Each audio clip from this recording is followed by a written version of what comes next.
Reacting to the 2-year-old Vaush Whatifalthist debate. So, about 2 years ago, Vaush, popular leftist YouTuber, and Rudyard Lynch, also known as Whatifalthist, popular right-wing YouTuber, had a debate. So now I'm going to be reacting to this debate for the first time. I've not seen it in its entirety. So yeah, like and subscribe, join the Discord. Remember, God loves you. And let's just get to the video. Okay, so here, Whatifalthist is letting Vaush onto the video. This is a classic debate tactic called starting. Hello. How you doing? Doing wonderfully. How about you? I'm doing pretty well. Can't complain. I'm sorry about the delay. There were some technical problems, and I did one debate, All right, so we have Rudyard displaying his typical speaking patterns here. His fans like to call him Whatifalthist. I will not say if that's true or not, but... And here we have Vaush.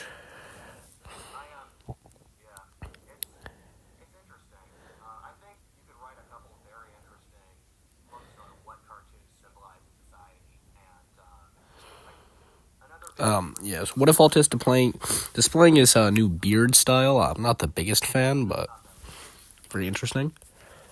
Yeah, well, any excuse to see, people punching holes through mountains, shooting lasers out of their eyes. I just like it. I'm gonna have to disagree with that. I think the joy of watching cartoons, depending on the show, and not necessarily from the goofy actions, but from the characters, although I think it would heavily depend on the type of show, to be honest. I appreciate you hopping on. Of course. So, I had a couple of questions. I don't formally structure anything, but I watched your video on Okay, so Vaush is opening the debate with the kind of an obfuscation of the responsibility of structuring the debate, which basically what Vaush is doing here by saying that is he's saying I don't structure anything, is he is taking away the burden of a good debate from himself and putting it onto Rudyard or onto nobody. They did this debate unmoderated, which is agreed upon by the fans of both was a very bad idea. I'm pretty sure Vaush is considered to have won the debate in the popular framing, but I haven't seen a ton of people analyze this. social justice and a few videos later after that, and I had a couple of, questions. All right, so Vaush is referring to Rudyard's, one of his most popular videos, which is called Explaining Social Justice, where he tries to analyze the origins and talk about the future and the operation of the quote-unquote social justice movement, which it's a very controversial video. He makes some good points and some bad points, in my opinion, but Vaush, as someone who's a leftist, probably disagreed with some of Rudyard's criticisms, so let's see what he has to say.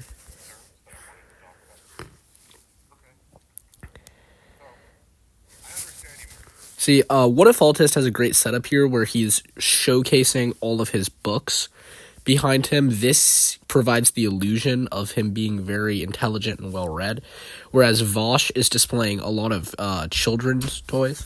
Which is not my field of expertise. I can't comment on it that substantively. So, here is a tactic that we're going to see Vaush employ a lot, and it's a pretty good tactic for debating if you're trying to work on your rhetoric, where he is basically qualifying himself as not being knowledgeable on the topic of debate to alleviate himself from from any wrong assumptions he makes. So what he's saying here is that he doesn't know about the conversation topic that much. This will allow him to kind of say whatever he wants because there's no burden, because he set the expectation that he's not well read on this. So it's a pretty good topic. You kind of make it sound like you don't know a ton about this so that you kind of hide your true power level and you're not really called out on being wrong.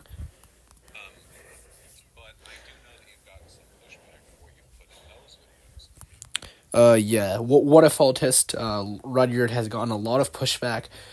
In my opinion, somewhat unfairly. He's been called very far right on some platforms like Reddit, but I don't agree with this. If you just watch his videos, Rudyard says that he's a classical liberal and that he is against fascism and racism.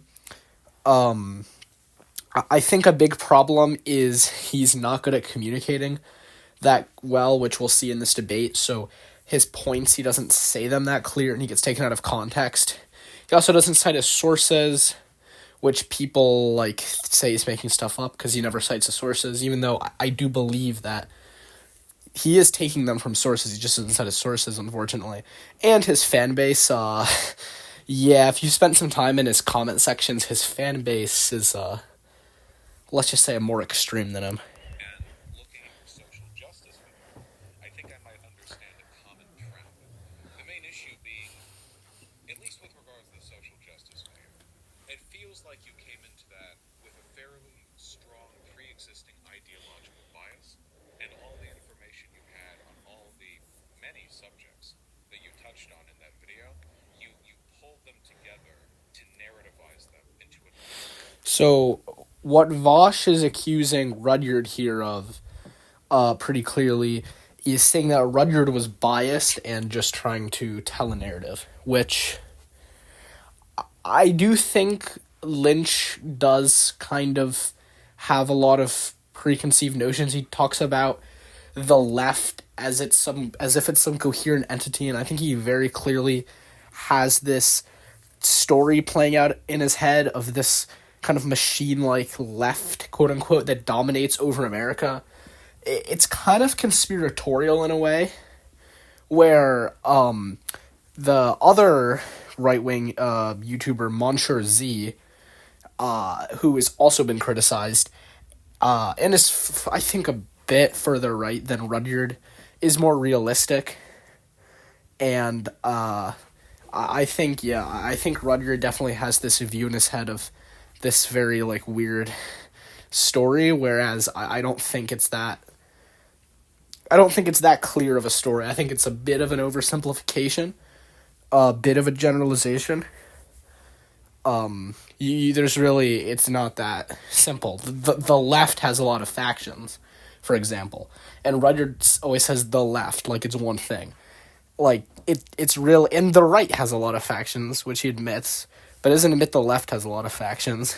He just has this idea of this story, which is not a scientific way of looking at the world. Story consistent with your pre-existing beliefs, Like, you looked up at the stars and you wanted to see a dinosaur. And it didn't really matter what the stars looked like. You had to find a dinosaur in the constellation, I'm actually, even though I'm agree a lot more with Rudyard's principles, I will agree with Vaush here that is a fair criticism, but we'll have to see how Lynch defends himself. So there were like a bunch of pieces of info there that I think were contradictory, didn't put together that well, and it gave me the impression altogether that you were inconsistently reactionary in ways I wanted to talk about. All right, let's see. So, as I've studied history, being fair and objective isn't giving 50-50 to both sides. Being fair and objective is looking for the truth and seeing where the truth leads you.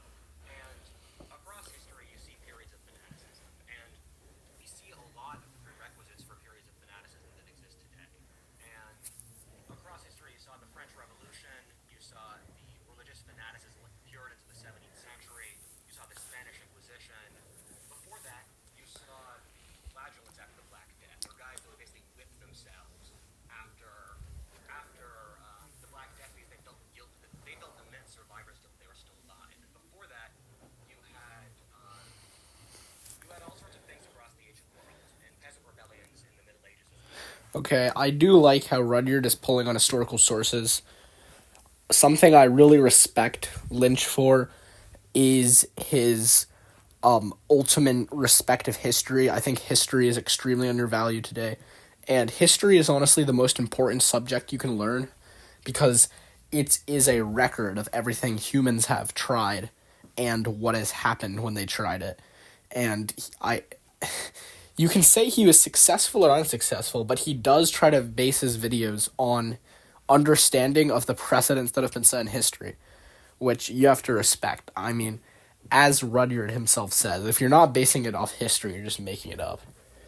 And the common thread between all of these is that when times get tough, like they are now, where basically average income has gone down, a lot of people live really hard lives in a lot of ways, and under those conditions, people get radicalized. And I think social justice is that radical movement, and I try to build my work for posterity. And because of that, I cannot stand aside when social justice, I think, is a radical movement, and to give it an objective opinion. I do think Rudyard is definitely overselling this, probably because he's not on the left, and despite what he says, has not really spent time within the true left-wing space, doesn't really understand that this true radical, quote-unquote, woke ideology is not that popular.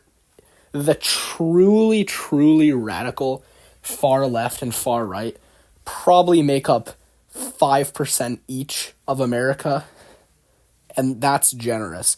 The people who are truly, truly devoted alt-right, like stereotyped 4chan users, white nationalists, is very small.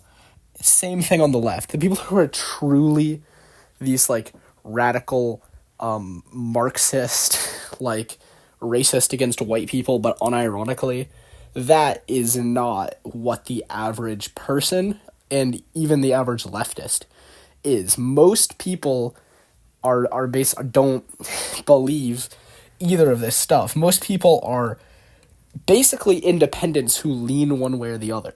But it's not like this massive thing that's quote-unquote infected all of society. It's this stuff that he talks about is probably believed by like 10% of registered Democrats, for example.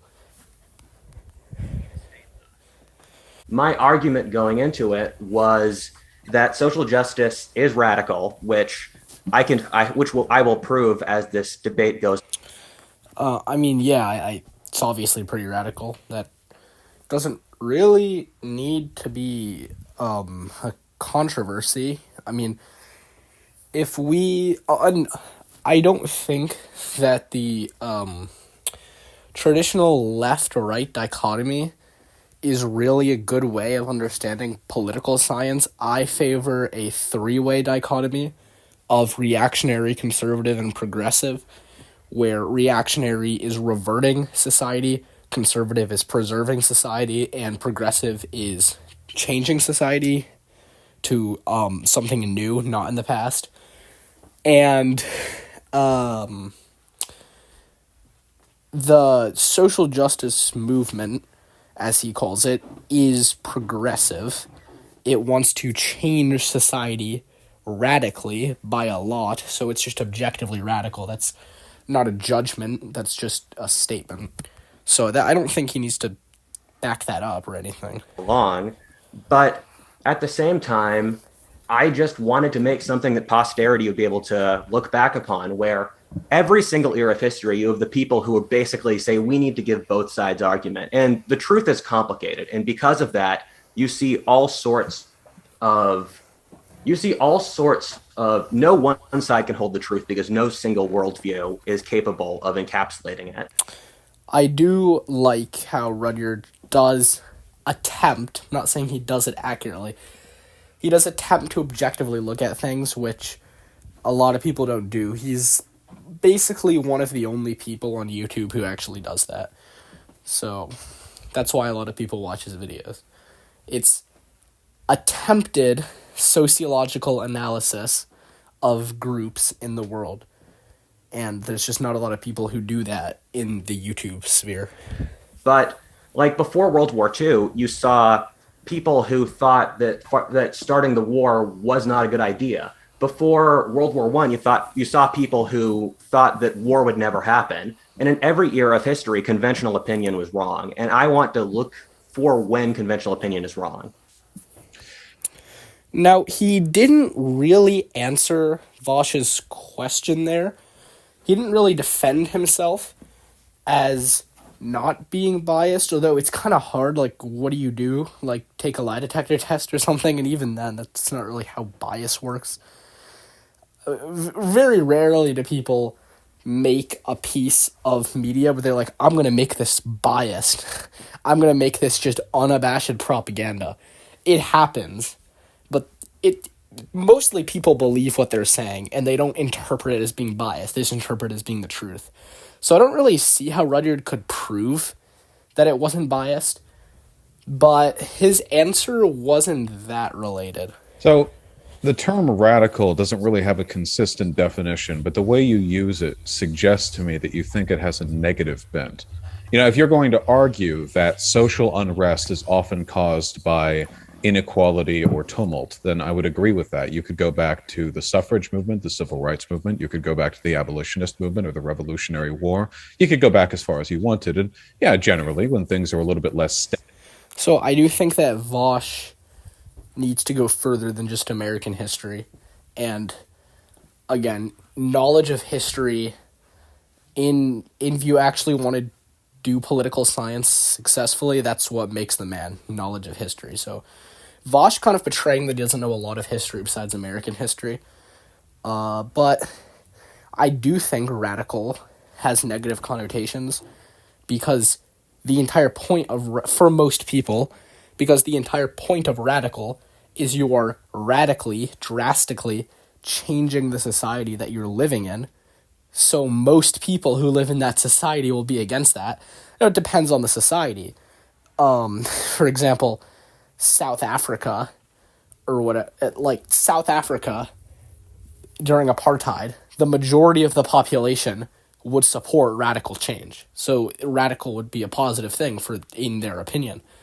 In America, however, where a vast majority of the population, for now, is pretty comfortable, and compared to other countries, like, we're fine. Like, we're doing pretty great compared to most of the rest of the world.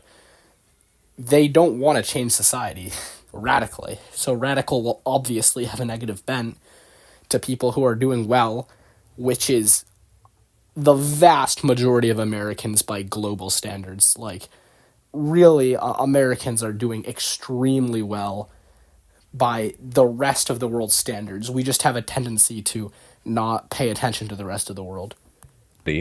People too tend to commit harder to more radical ideas. I guess the problem that I have with the framing in your video is that that's a good thing, at least in the context of the movements we're discussing now. I don't care about 50-50 representation for any given talking point, by the way. I only care about what's right, you know. You very specifically designate some types of social justice in your YouTube video as exempt from your criticism. Basically the civil rights movement and back before then, also environmentalism. I'd like to cut you off there for a second, please.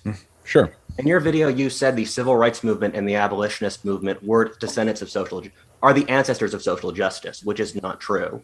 Social justice is an entirely different historic chain that you see start in the 40s to the 90s, basically. I would have to actually agree with Rudyard here in that the abolitionist movement was really drawing on ideals of Christianity and being accepted into the current society. Like, you have people who are excluded from certain privileges, and you want to lift them up to equalize them into those privileges because of their rights as Christians or just as humans who were created by God. But the newer, very radical social justice that, again, I don't think is believed by probably 5% of people, is more about tearing down what you have to build something completely new. At least the way I understand it. Like, the civil rights movement, which these aren't monoliths. The civil rights movement had radical and moderate wings, but the main well-known wing, led by King, was that earlier track of bringing people up to the same level as society. Just like expanding the birth of society. But then the more radical wings were more about creating a new society, to tearing down the old one. I would agree that they're fundamentally based on different ideas of what justice means. Does it mean making everyone equal into your society, or does it mean the whole system is so rotten that you just tear it down and make a new thing? War period, and that's a long period, but it did take a bit of time to evolve. So when I'd like to at challenge you abolitionists- on that. Sorry? How? The civil rights movement was in Please, the let me 60s, of finish. course, so that would fit within that time range. So Vaush is doing a really good debate tactic called interrupting, where basically you don't let the other person speak, so it's a good way of getting more of your own words in, and it stops the other person from being heard. I'm joking, though. They really needed a moderator. Interruption is not cool, by the way. The civil rights period, it was entirely different groups of people. When you look at the logic of the modern social justice movement, it takes ideas that were invented by former Marxists in the post-war period. And I just think that I broadly agree with him, but these aren't monolithic things. He needs to talk about the factions, because there were factions of the civil rights movement that were definitely way closer to the modern quote-unquote social justice, very far American left.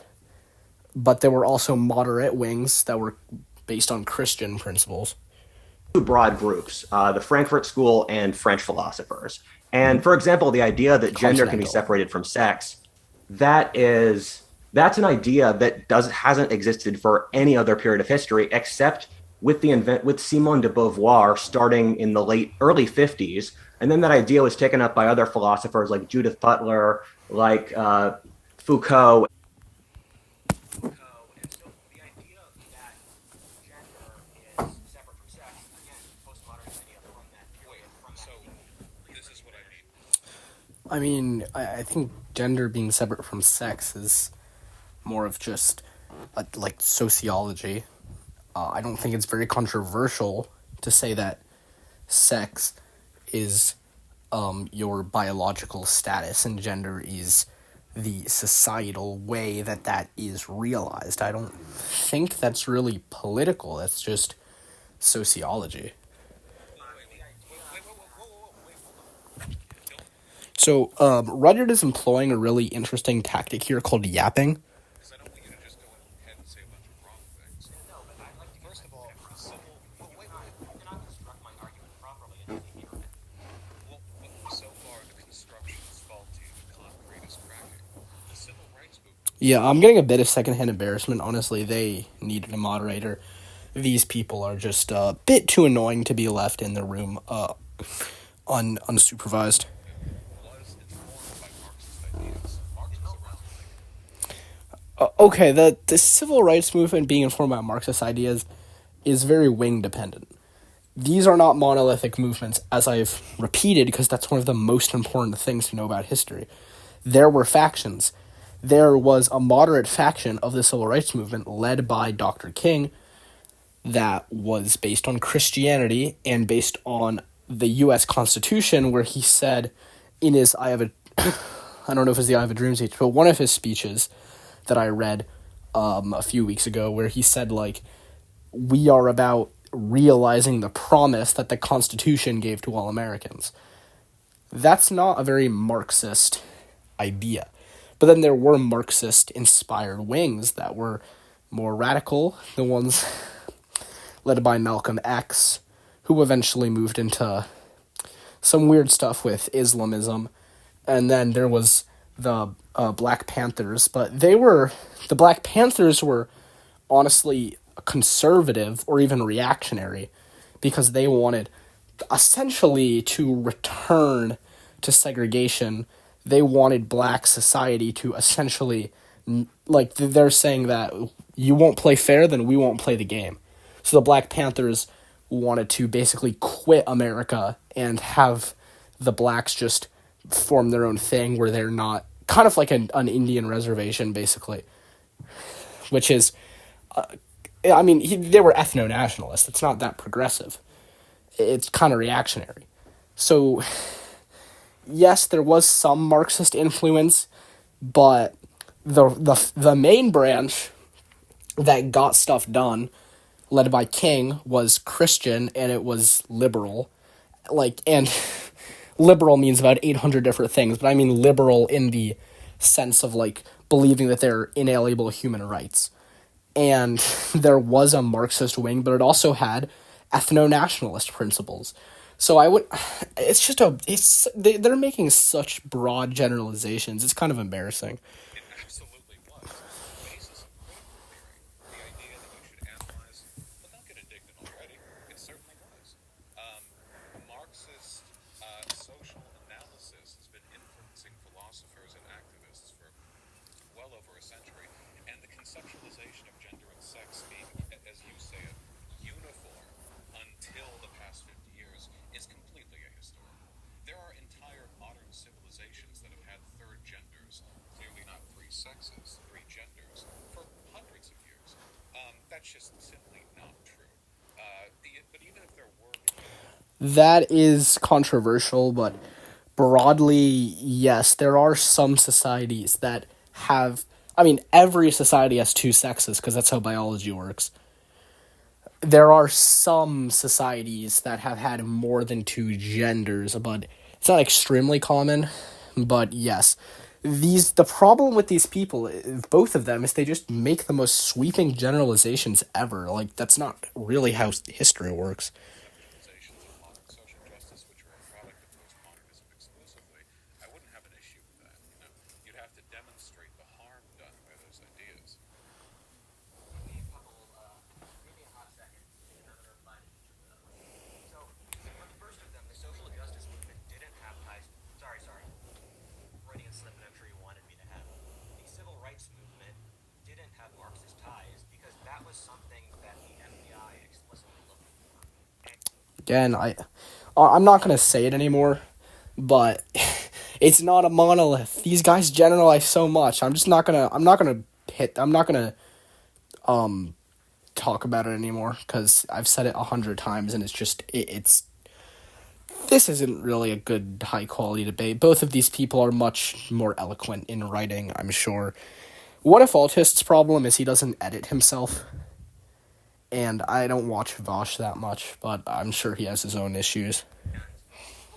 People really tried to attach a Marxist label onto Martin Luther King, but he kept very clear from it. And it was, and much of the movement led by him did not have a lot of Marxist philosophy, because if they found Marxist attachment to it, then the federal government would have basically federal government and racists in American society at the time would have just used it to pillory the movement, and so they explicitly kept away. Well, I mean, as Vaush said, they did. There were protests where, I mean, obviously this is extremely anecdotal, but I at a museum I saw an image, and it was a protest sign that said race mixing is communist. Clearly this was an alleged thing, but that's very anecdotal. Didn't really come from Marxism, because if you look at liberation movements of that period in history, they came mostly from the liberal background. So, full male suffrage, that was something that started in the early 19th century and progressed as male suffrage is tied to the amount of your male population that fought the military. And so, that came through liberals across the 19th century, and it continued into the early 20th century. With the suffragette movement, suffragettes were mostly upper middle class women who again came from a liberal mindset. Yes, I would broadly agree with that. I think the main point he's saying with the military thing is, liberalism is about people having rights, and that they should be protected by a government, a democratic government, traditionally in liberalism. So it's a lot of these movements were we have done our part, so we should also get the reward of full participation. That was, and you could even say that the American Revolution was one of these movements, one of these liberally inspired liberation movements, as Rudyard calls them, where the colonists were like, we pay our taxes, we're British citizens, but we don't get the rights that we're entitled as Englishmen, so we'll do our own thing. And then the men were like, you know, we don't own property, but we contribute to America, we work in the factories, we fight in the War of 1812, so let us vote. And then the African Americans,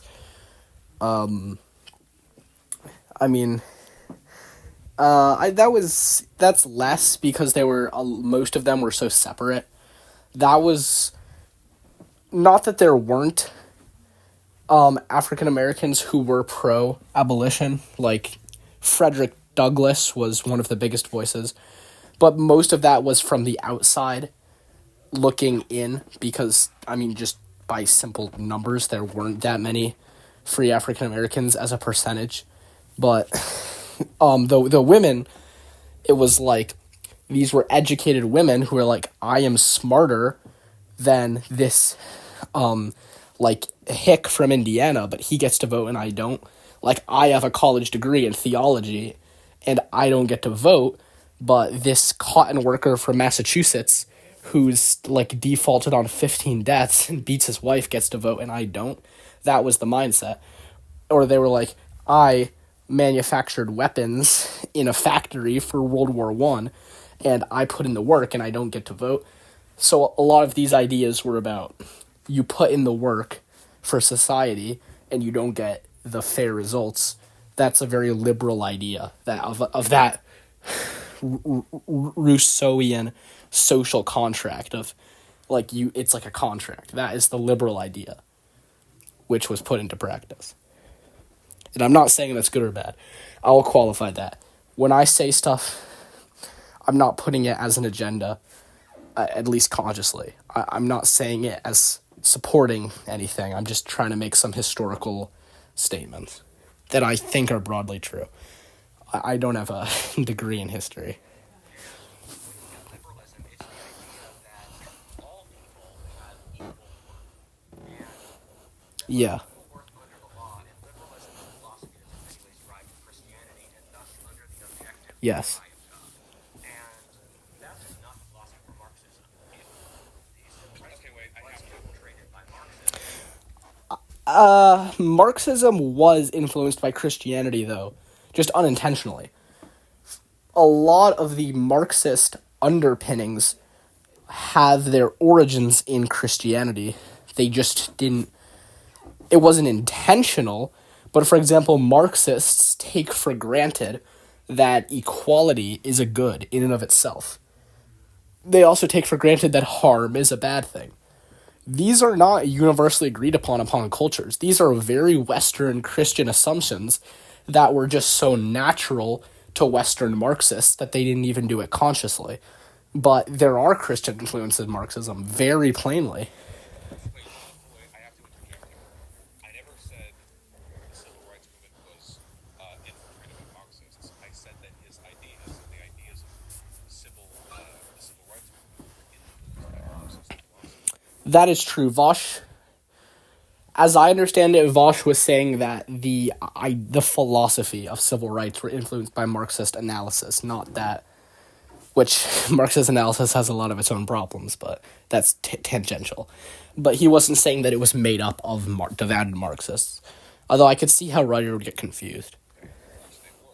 Liberal philosophers, liberal political figures were influenced by what Marx wrote. Somewhat. Well, he wasn't the only person, but certainly. Yes and no. Just objectively, a lot of the defining liberal philosophers died before Marx was born. A lot of the American political philosophy in our Constitution is from John Locke. It's from Voltaire. It's from Rousseau. And it's from, I don't remember his name. But he was a French philosopher who came up with the three-branch system of government. So, these figures died before Marx was born, usually. So, he just couldn't influence it. But later figures were influenced by him. I'm sure that's kind of unavoidable. Now, critical theory these days is taught to liberals and by liberals in a bunch of departments. It's not this like communist exclusive thing. They were pilloried as Marxist influenced the civil rights movement. So you know, regardless of the extent of that influence, certainly something attributed to them. I mean, realistically, everyone is influenced by every other philosopher. Give me a second to get back to some of the earlier points you made. But I mean, I'm influenced by Marx. I'm influenced by Marx. I'm also influenced by Zoroaster, Muhammad, by Foucault, and these ideas all mix together. And I don't see a trajectory from. I don't think it's useful to parcel out what percentage of each philosophy. And yes, you could find some Marxist influence in the civil rights movement, but I don't think it's useful. The point you made in your rebuttal to my video was that the abolitionist movement is part of the same trajectory as modern social justice, which just has no basis. The abolitionists were built out of the radical Republican agenda, which was a subset of the Republican Party that existed mostly. Yeah, that's just not true. Now, understand that these two men are Americans. They're Americans. Well, I think Rudyard is half Canadian, but you know what I mean. These are American guys. They are focused on America. But the abolitionist movement was not started off radical republicanism. The abolitionist movement, in the context of the African slave trade to the Americas, was started in England by Christians, by evangelical Protestants. So like 50 years before the Republican Party was even founded. So that's just an inaccurate claim. Even if you're referring specifically to America, there were abolitionists before the Republican Party existed. The Republican Party was only formed in like 1858. Like that's really just an untrue statement by Rudyard. So yeah, it's not from the radical Republicans. Its origin was evangelical Christians in England.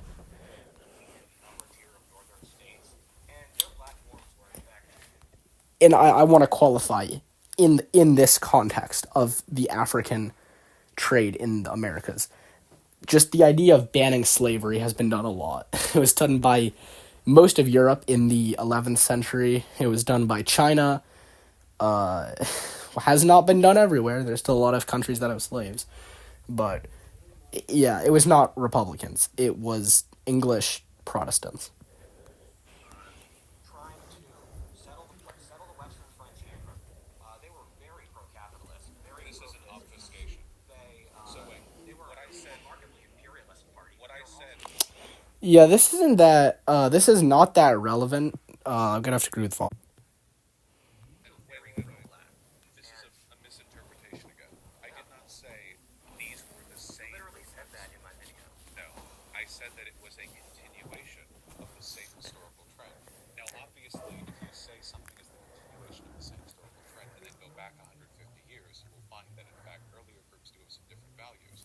But the underlying trend is the acknowledgement of racial inequality and the desire to address it through civic, cultural, and legal systems to amend these problems both in representation and in economic outcomes. In that respect, that movement, the abolitionist movement, Okay, yeah, in that respect, but that's the most surface level analysis possible.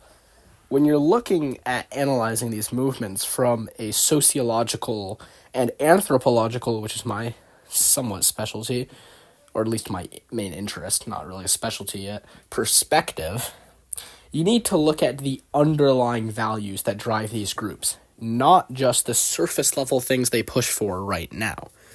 And if you look at the surface level thing, they're both pushing for racial justice as they see it, but if you look at the underlying value, it's coming from different places. The liberal Christian trajectory, wanting to essentially bring excluded people up into their society, and the Marxist trajectory wanting to destroy the current society because they think it's too corrupt and build a new one with completely new values. These are completely, I mean, not completely, because as I said, Marxism has Christian and liberal influence, and modern liberalism has Marxist influence. But essentially, these are not the same movement, even if they push for seemingly the same thing. So that's a very surface level and kind of childish take from Vaush. Is identical to what we have today in many respects. Obviously, 150 years have passed. Settling the Western frontier isn't a cavalier idea in modern social context. That's Not yet. about really equality, and you can trace that back to the Enlightenment and further beyond if you really wanted to. I mean, realistically, the idea of racial equality and using legality to address racial problems, it's in many cultures. You see it in Islam. You see it in Christian societies and religions. And if you can't draw a trajectory through the people themselves, you're not going to find a realistic continuity. What happened to those radical Republicans? Well, the abolitionists that we think of, well, Those radical Yeah, so Vaush is again using this really cool and super respectful rhetorical tactic called interruption. middle class people in the upper Midwest. Meanwhile, what is the area of the civil rights movement? They were predominantly Okay, Vaush, what do you mean, what does the area have to do with it? That's just such an ignorant thing to say. The area has to do everything with it, because you have to understand that the trajectory of where groups are coming from is going to, of course, be determined by their geographic location, because geographic location is almost always tied to your culture, to your culture, your ethnicity, your genetics, your language, your religion. That's all going to influence it, because there's going to be different values. The reason that Lynch mentioned that the regions they were from, Midwest and New England, is because that's an important thing to mention that influenced these groups. That is just such an ignorant take by Vaush. If you are a 99% ethnically English Congregationalist in Maine, or if you are a 99% ethnic German Lutheran in Minnesota, that is going to influence your beliefs, as opposed to being a mixed Scots-Irish and Scottish Presbyterian from Kentucky, or an African American Baptist from Louisiana. That is going to influence everything about what you believe. intellectuals who voted Democrat in the 1930s, as well as Jews who immigrated to Europe in the 1900s. I once went through a list of. I'm writing a cultural history of America. that doesn't have anything so to I'm do looking with the at different ideological. trajectories of America. Yes, that does have... I'm sorry. I know I already said this, but that's just such an awful take by Vaush, which isn't saying much, but it's just... that has everything to do with it. Their ethnicity, culture, religion, their values, their assumptions about the world, their geography, have absolutely everything to do with ideological trajectory. Of course they do. Because it's just like... it's... That has nothing to do with the ideological through line. It does. It's a totally different Democrat. Where Wait, we're not talking radical about Republican demographics. Party Wait. intellectuals that are We're not honest. talking about Moderator. You can't say that two similar ideas are dissimilar because one of them was formulated by southern groups and the other by people in the Northwest.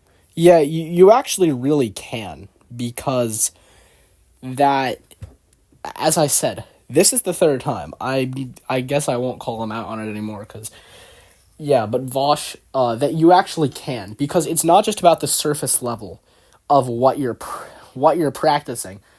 It's about where that's coming from.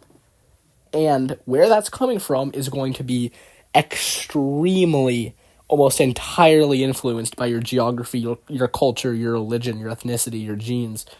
It's, very just extremely small-brained take there. So, yeah, again, also a moderator. Really need a moderator.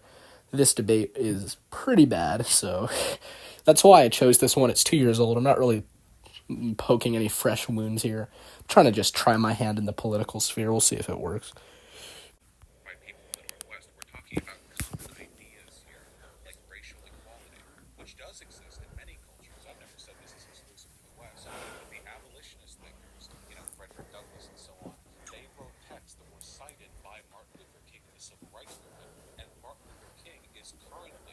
this, figure that's cited when talking about historical civil rights. Yes, I agree that the civil rights movement was a liberal. Well, again, the civil rights movement is not a monolith. I agree that the most famous, most populous faction of the civil rights movement, the moderate, non-violent faction inspired by Mahatma Gandhi and led by King, was liberal and Christian. And because of that, shared the common path of the abolitionist movement, which was liberal and Christian. Those were the same trajectory. What I do not agree with is that it's the same ideological base assumptions as the modern far left in America. And I'm not even saying that the abolitionist and the civil rights were the same thing. I don't think it was the same thing. I think they were just had the same assumptions that are not shared by the social justice. Honestly, every movement is context dependent. Every movement has its own specific things, but the abolitionist and civil rights have more in common than either of them has with the modern social justice, in my opinion. Modern Black Lives Matter movement. So there is a definite continuous ideological trend from A to B to C, and I feel like the only reason you would deny that fact is because you like what the abolitionists did, but you don't like what BLM activists did. So I don't like. So basically, what Vaush is doing here, he's accusing Rudyard of not being in good faith, which is he's basically saying that Rudyard doesn't believe what he's saying, and he is just saying he's like basically consciously letting his biases take him over. Now, debates live and die on a mutual assumption of good faith by both parties. So when Vaush starts to damage that mutual assumption of good faith, I've not watched, this is the first time I'm watching this. I predict that this will start to tear down the social fabric of this debate before our eyes. And you have to explain that disconnect by somehow separating these extremely well-connected movements. Bro, how many books on American intellectual history have you read? Oh no, okay, so yeah, exactly as I predicted. So yeah, because the debate, the social contract that formed the debate is starting to fracture. We have Rudyard, Whatifalthist, unironically saying, how many books have you read? Alright. Okay. Does Rudyard probably know more about history than Vaush? Absolutely. Does that mean that he automatically wins any argument? No. And this is a very bad path to go down. This is making him basically look like kind of an a-hole, for lack of a better word. Bro, give me titles? Okay. Vaush should have to back up what he's saying. But Whatifalthist isn't. But yeah, I mean, everyone should back up what they're saying, but that's not possible. You can't cite sources in a live debate. So that's why you need the assumption of good faith on both sides. Now, you can really drill into one point they're making and say, you're not making this point genuinely, I need a source, but you can't do that for the whole debate, because that's not how debate works. I can see why this debate is so hated by members of both fan bases now. We're going right to that. Wait, you need a citation on Frederick Douglass was cited by civil rights. Wait, you need a citation on Frederick Douglass was cited by civil rights thinkers? If you need a I will citation on that. reference Battle Cry of Freedom, describing the policies of the Radical Republican Party by James McPherson. Cynical theory to look at the development of how This is the modern social socialism justice at its movement height right developed. now. Why For not the that's what I've Marxists said? in between, I'll quote the rise and fall of Yeah, this is a mess. But I said I would analyze the whole thing. Not even halfway there, so I guess you guys are along for the ride too. different ideological trajectories. Like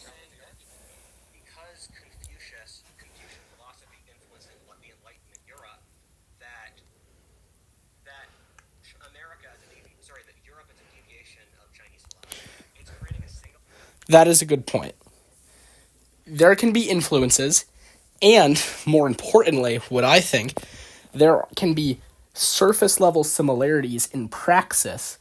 That does not mean that the base ideas that they have spawned from are remotely similar. And that's the most important thing you need to look at.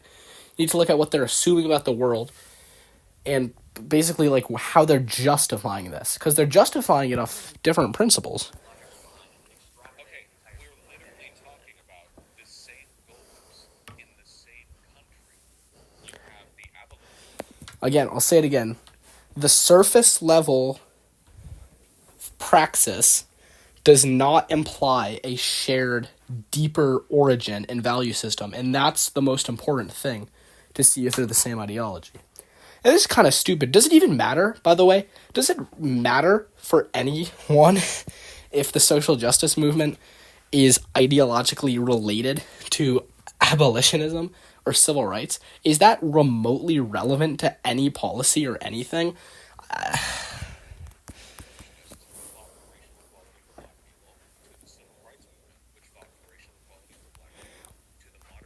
Also, again, these are not monoliths. The abolitionist movement was not necessarily promoting racial equality. The abolitionist movement had factions. There were moderates, there were radicals, there were people who, like Vaush is saying, wanted racial equality. But that was not really the majority opinion. I mean, sure, there were people who just wanted a fully integrated society, but that was not by any means the majority. I mean, there was a pretty large camp of moderate abolitionists who wanted to send all of the freed slaves to Africa because they were saying it's impossible for them to assimilate into our culture. And there were people who said, we must end slavery right now, violently, like John Brown. And there were people who said, we'll have to wait it out, like Lincoln originally thought. And Lincoln originally was also a colonialist abolitionist, where Lincoln originally supported the Africa thing, although he later changed his mind. I would say thankfully in our modern perspective, because it worked out pretty well. But these aren't monoliths. Like, you can't just, like, they didn't all, like, most Northerners were very racist. They didn't want equality. They wanted, like, the South to deal with it, or they wanted to send them to Africa. There were a very small amount that wanted equality. And I'm not using this as an agenda to criticize Yankees, or, I mean, I'm a Northerner, and I support the Union. Obviously, I would support the Union rather than the Confederacy, and I think freeing the slaves is a good thing. And I'm not saying this as an agenda that they were bad. I'm saying the reality of the movement was not complete social equality like Vaush is claiming. That was a very small minority. And that minority was mostly radical Christians, like John Brown. He was a militant Christian. That was his whole thing. They weren't Marxists. And every single successive group quotes and heavily cites the preceding groups. This isn't like some, a butterfly flapped its wings in China, therefore that butterfly is responsible for the American Revolutionary War bullshit. This is a very direct line. And for you to respond to that with how many books have you read suggests to me a kind of, insecurity in your ability to refute that fact. Again, as I said before, do not, if you are in a serious debate where you want productive intellectual discussion, do not question if the other party is in good faith. Do not question that assumption, even if you think that they're actually in bad faith. Don't bring it up. It'll just wreck the debate, and it'll turn it into pseudo-intellectual posturing, as has been seen with Whatifalthist. Why don't you believe these are part of the same movement? They're clearly fighting for the same thing. Okay, Vaush just basically revealed his entire position, which I disagree with, when he said, why don't you believe these are part of the same movement? They're fighting for the same things. That, I don't know how many times I have to say it. Just because you're fighting for the same things does not mean that you are doing it from the same justification, you're doing it for the same reasons, you're doing it in the same methods, or that you're doing it with the same assumptions. Slavery has been abolished a lot of times. It was abolished in China for very different reasons than it was abolished in the United States. Like, would you say that those are related? Or, I mean, he said that they're more direct because it's in the same country.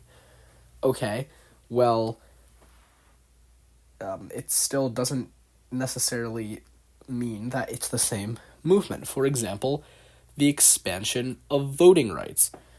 There was an attempt to expand voting rights by the Jacksonians, by the radical Republicans, and by the suffragists. Now, they all had a lot of shared assumptions, and they all fought for the same thing, expanded suffrage, but that does not mean they were the same movement or believed the same things besides that at all. Like, Jacksonianism and radical republicanism are not that similar. Neither is Wilsonianism. Like, yeah, they fought for the same thing in the same country, in roughly the same century and like century and a quarter. That does not mean that they're the same ideology. And like, yeah, they were influenced by similar things, but it does not mean that they're the same thing.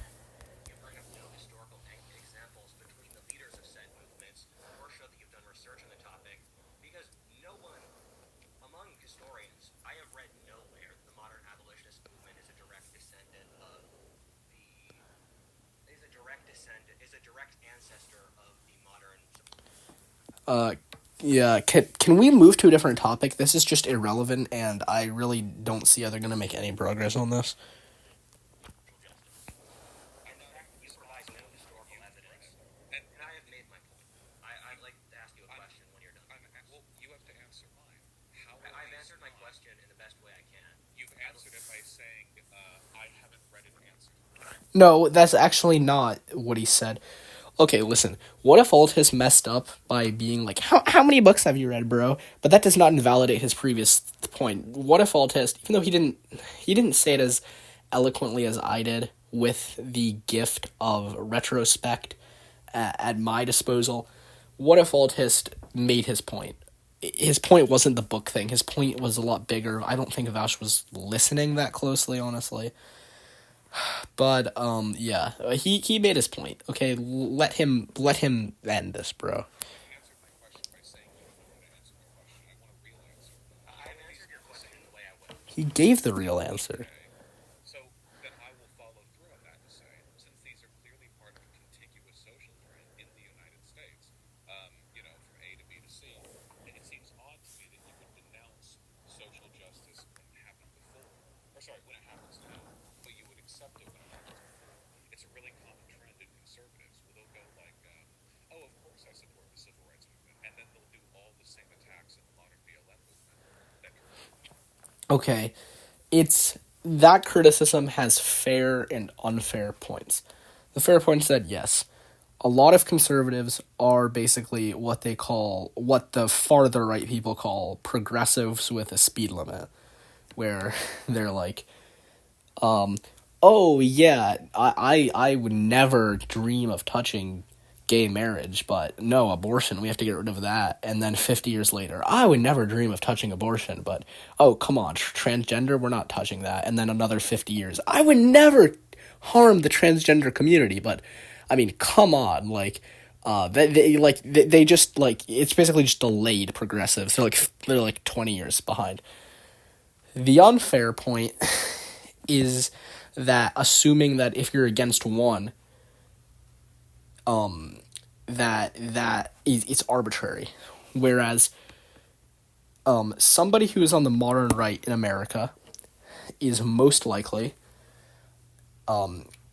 Christian, or if not actively Christian, at least culturally Christian, and they are probably liberal in that they believe in Enlightenment values. For the main moderate right, there are far right factions, like there are far left factions, and they would support the liberal Christian ideals of abolitionism, and of the moderate wing of the civil rights, but they would not support the more Marxist-influenced ideas of the modern social justice. And I'm not saying this as a criticism of it. I'm just trying to point out what I think are logical failures in this debate. I'm not really trying to say my own opinions, although I'll say what I agree with, what I think, but I'm just trying to point out where these guys sell. But yes, that argument has fair and unfair points. I have made my argument. You choose not to accept it. I'd like to ask you a question. What was the argument? Can you repeat it for me? No, I already said it. This is very childish. You didn't respond to it. You just said, I haven't read in my book. That's actually inaccurate. He did respond to it. Can we please move on, or I'll be forced to skip ahead? Briefly spend 5 seconds on this. I've said these movements are remarkably different demographics. You cannot trace a strong ideological lineage between them. What do you think brings up to this group which spoke to this group? Because of that, I think you are drawing a loose connection. They're different generations, of course, they're different demographics. I've answered the question. Wait, do you not think a movement can be a part of the same contiguous, like, intellectual trend? It is, but you need to have The proof different crunch. links in the chain are in different time periods. Bro, give me an example of a academic school Okay. Honestly, different generations, they might not really be part of the same link. They might be reusing some of the same ideas, but they're going to be coming at it with a lot of different assumptions. Now, this is context dependent. Before the Industrial Revolution, the generations did not change that much. Like, your lifestyle would be not that different from your great-great-great-grandfathers. Post-Industrial Revolution, each generation is coming into the world with a completely different set of circumstances. That's obviously going to change them. So in the industrial world, each generation might actually just have such different assumptions that the movements are not completely contiguous. It's kind of like tearing it down and scrapping it and then building something new. And shuffling the points. So honestly, I don't know if you could even say in our modern world where generations have such different circumstances, even just 30 years later, that you might not really be able to have a truly continuous ideology between generations anymore. by radical Republicans. The world just changes too much. Give me an example of that school influencing modern East Coast, modern leftist movement. Give me a historic lineage without just listing single figures. Can you find an example of Simone de Beauvoir setting up any personal gender studies classes that teach the Oh gender yeah, that's easy. So Simone de Beauvoir. You can't. Simone de Beauvoir had her philosophy influenced by Marx. Simone de Beauvoir then immigrated to America. She was part of the broader postmodernist movement. The postmodernist Part of the broader was in postmodernist. France. Oh, kind of like the abolitionists. Meanwhile, the Frankfurt, the fact that you're interrupting me means that you don't want me to finish. The Frankfurt School, meanwhile, immigrated to America. The Frankfurt School people immigrated to northeastern cities, going to schools like Columbia, Harvard, etc. Thus, from the Frankfurt, and they also write a tremendous amount of postmodernism. So they attended And so, these schools? and you can see the postmodernist philosophers descended from you can see the modern social justice philosophers descended from the postmodernism, Wait, where how? Kimberly Crenshaw. Yeah, the postmodern, I guess, yeah, you could draw some connections, but as I said, you can't really anymore. The world changes too rapidly nowadays that you can't really even draw a consistent ideological link between generations. Even generations of proclaimed Marxists. The kind of stuff that Karl Marx would have wanted, Vladimir Lenin would have wanted, and who's a postmodern Marxist, Jean Baudrillard would have wanted, are going to be fundamentally different because of the generational gap between each of them and the circumstances they live, of living in France, Germany, England, Russia, or America. It's all going to be fundamentally different, but yes, broadly, this movement that has kind of started in university departments was inspired a lot by this continental philosophy that was a lot of Jews. Not saying this to be anti-Semitic, just factually, a lot of Jews in psychology. Psychology is a very Jewish field, and psychoanalysis, once it got more philosophical and less scientific, had a large influence on this. And yeah, it was a lot of secular European Jews that came to America and influenced heavily this movement. But it wasn't the entire thing. But broadly, again, I don't like how much Rudyard generalizes, but broadly correct. Wait, these are totally different. They were students of Marxists. So you can literally write that. You can see that on Wikipedia. So wait, earlier you said wait, please, The modern left, you trying to make left lineage. All right, so again, Whatifalthist is using a very interesting and extremely good debate tactic called yapping, where basically you just say stuff at such a fast pace, the opponent can't even process it and can't even rebuke you on all of it.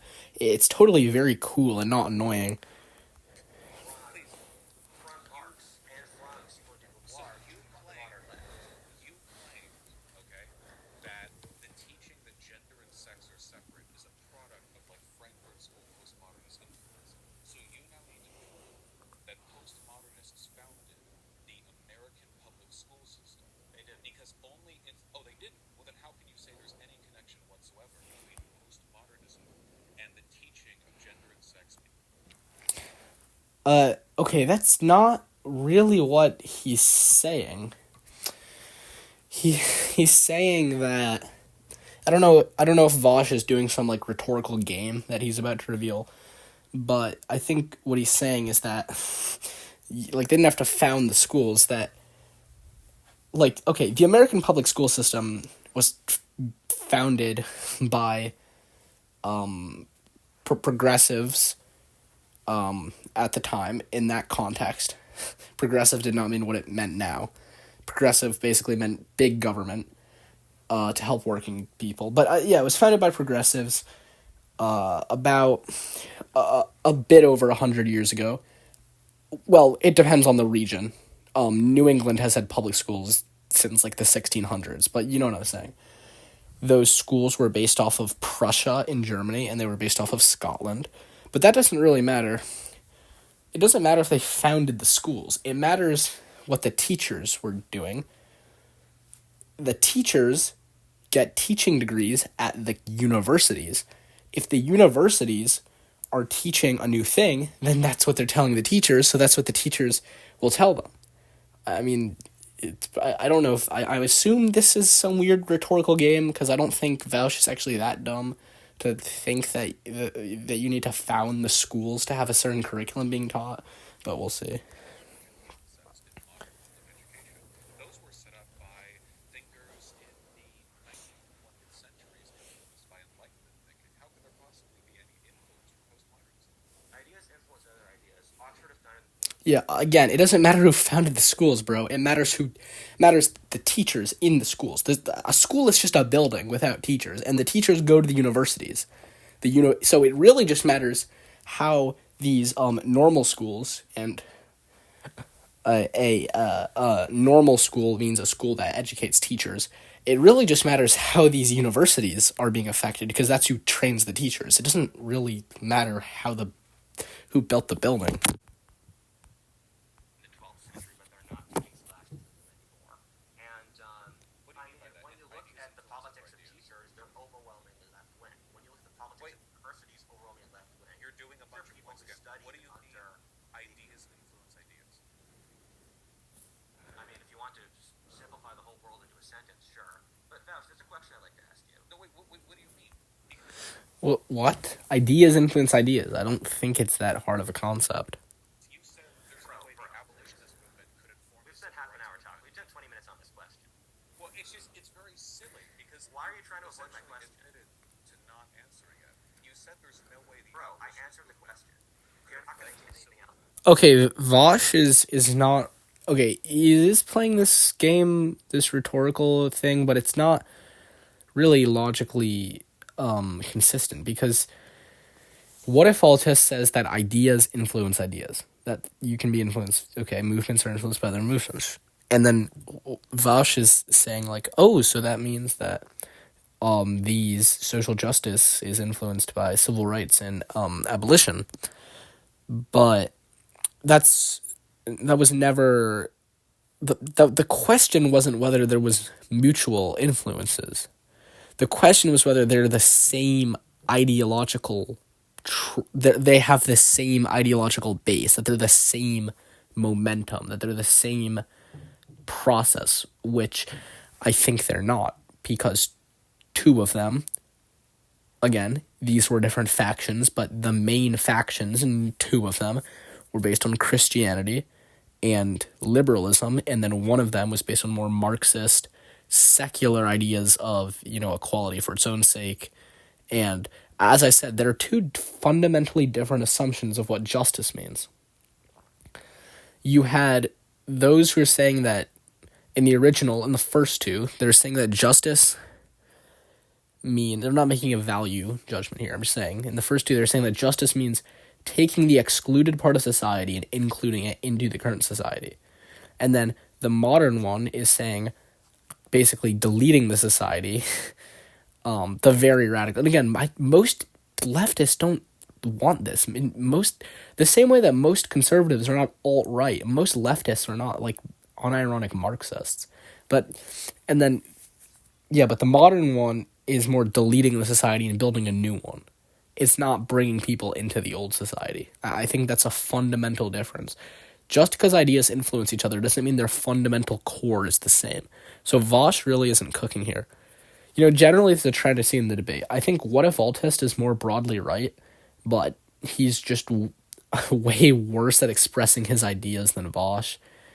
Not to say that Whatifalthist is always right, but he can't. He just can't communicate as well as Vaush. You're not going to get me to talk on this question anymore. They're different demographics, and then you said I need to show that a Republican abolitionist set up and then is being cited by West Coast intellectuals today. But then you're like, well, Frankfurt's responsible for all of modern education, teaching gender and sex separately, because like you realize these are incompatible talking points. You can't. Yeah, that is true. I think that Rudyard is holding Vaush to... So is Vaush's real name? Whatever. I feel weird calling Whatifalthist Rudyard and calling Vaush Vaush, but, whatever. Rudyard is holding Vaush to standards that he is not holding himself to. And I think that's a good criticism. You can't believe both of those things at the same time. Bro, I answered the question. Like, I answered the question. You answered it wrong. You were incorrect. All right, okay, yeah. Ask me a question. Okay. Take turns. In the rebuttal to my video, you said that descriptions of... Okay, so we spent literally almost half of the debate on that first question. I'm hoping that we get through some more and we don't spend the remaining half on one question. You said that international productivity statistics, the only way you can argue them is since racism, because every single area of the world really has the same productivity. Would you like to back that up, please? You're going to need to specify more. What did I say? So you exactly? said, for example, I said that people in the third world are paid less than people in the first world because they have lower productivity rates. Thus, according to market standards, you cannot pay them less and have a functioning economy. You said that according to what you found, that all areas of the world have the same productivity, and so the only way you can use that argument is racism. Nobody's paying for their productivity. Yeah, they are. Wages across history, and you can run computer models for this. Wages across history are a combination of scarcity of labor and productivity. So here's how. Yeah, okay. So far, we've just heard Whatifalthist's phrasing of Vaush's thing. So I would like to hear how Vaush phrases his own argument. But yes, I think that generally in history, the market determines usually what is a good wage in that society. And not always, because there are circumstances. There are circumstances in history that distort the market and cause there to be odd scenarios. But generally, in the macro trends, the market adjusts itself with, obviously, intervention from governments and actors. But generally, wages are correlated to macroeconomic cycles that depend on productivity and population. It's not just like big boss man, like picking what the wage is going to be that day. Historians like Angus Madison and Peter, all wages across history, and you can run computer models. Wages across history are a combination of scarcity of labor and productivity. So there's a couple of historians like Angus Madison and Peter Turban do a really wonderful job of creating computer models to predict wages across history. So the problem with with metrics, and they get it right. well, you're asking me a question. The problem with computer models is that people think the output is objective, when in fact the output is largely determined by the preceding input that humans put in. There have been studies shown indicating that in terms of the actual physical productivity, the actual amount of goods produced by a factory worker in China, Mexico, and America, you're not going to see significant differences in productivity. You will see significant differences in pay. The reason for that, well, it's complicated, but the idea of wages tracking productivity.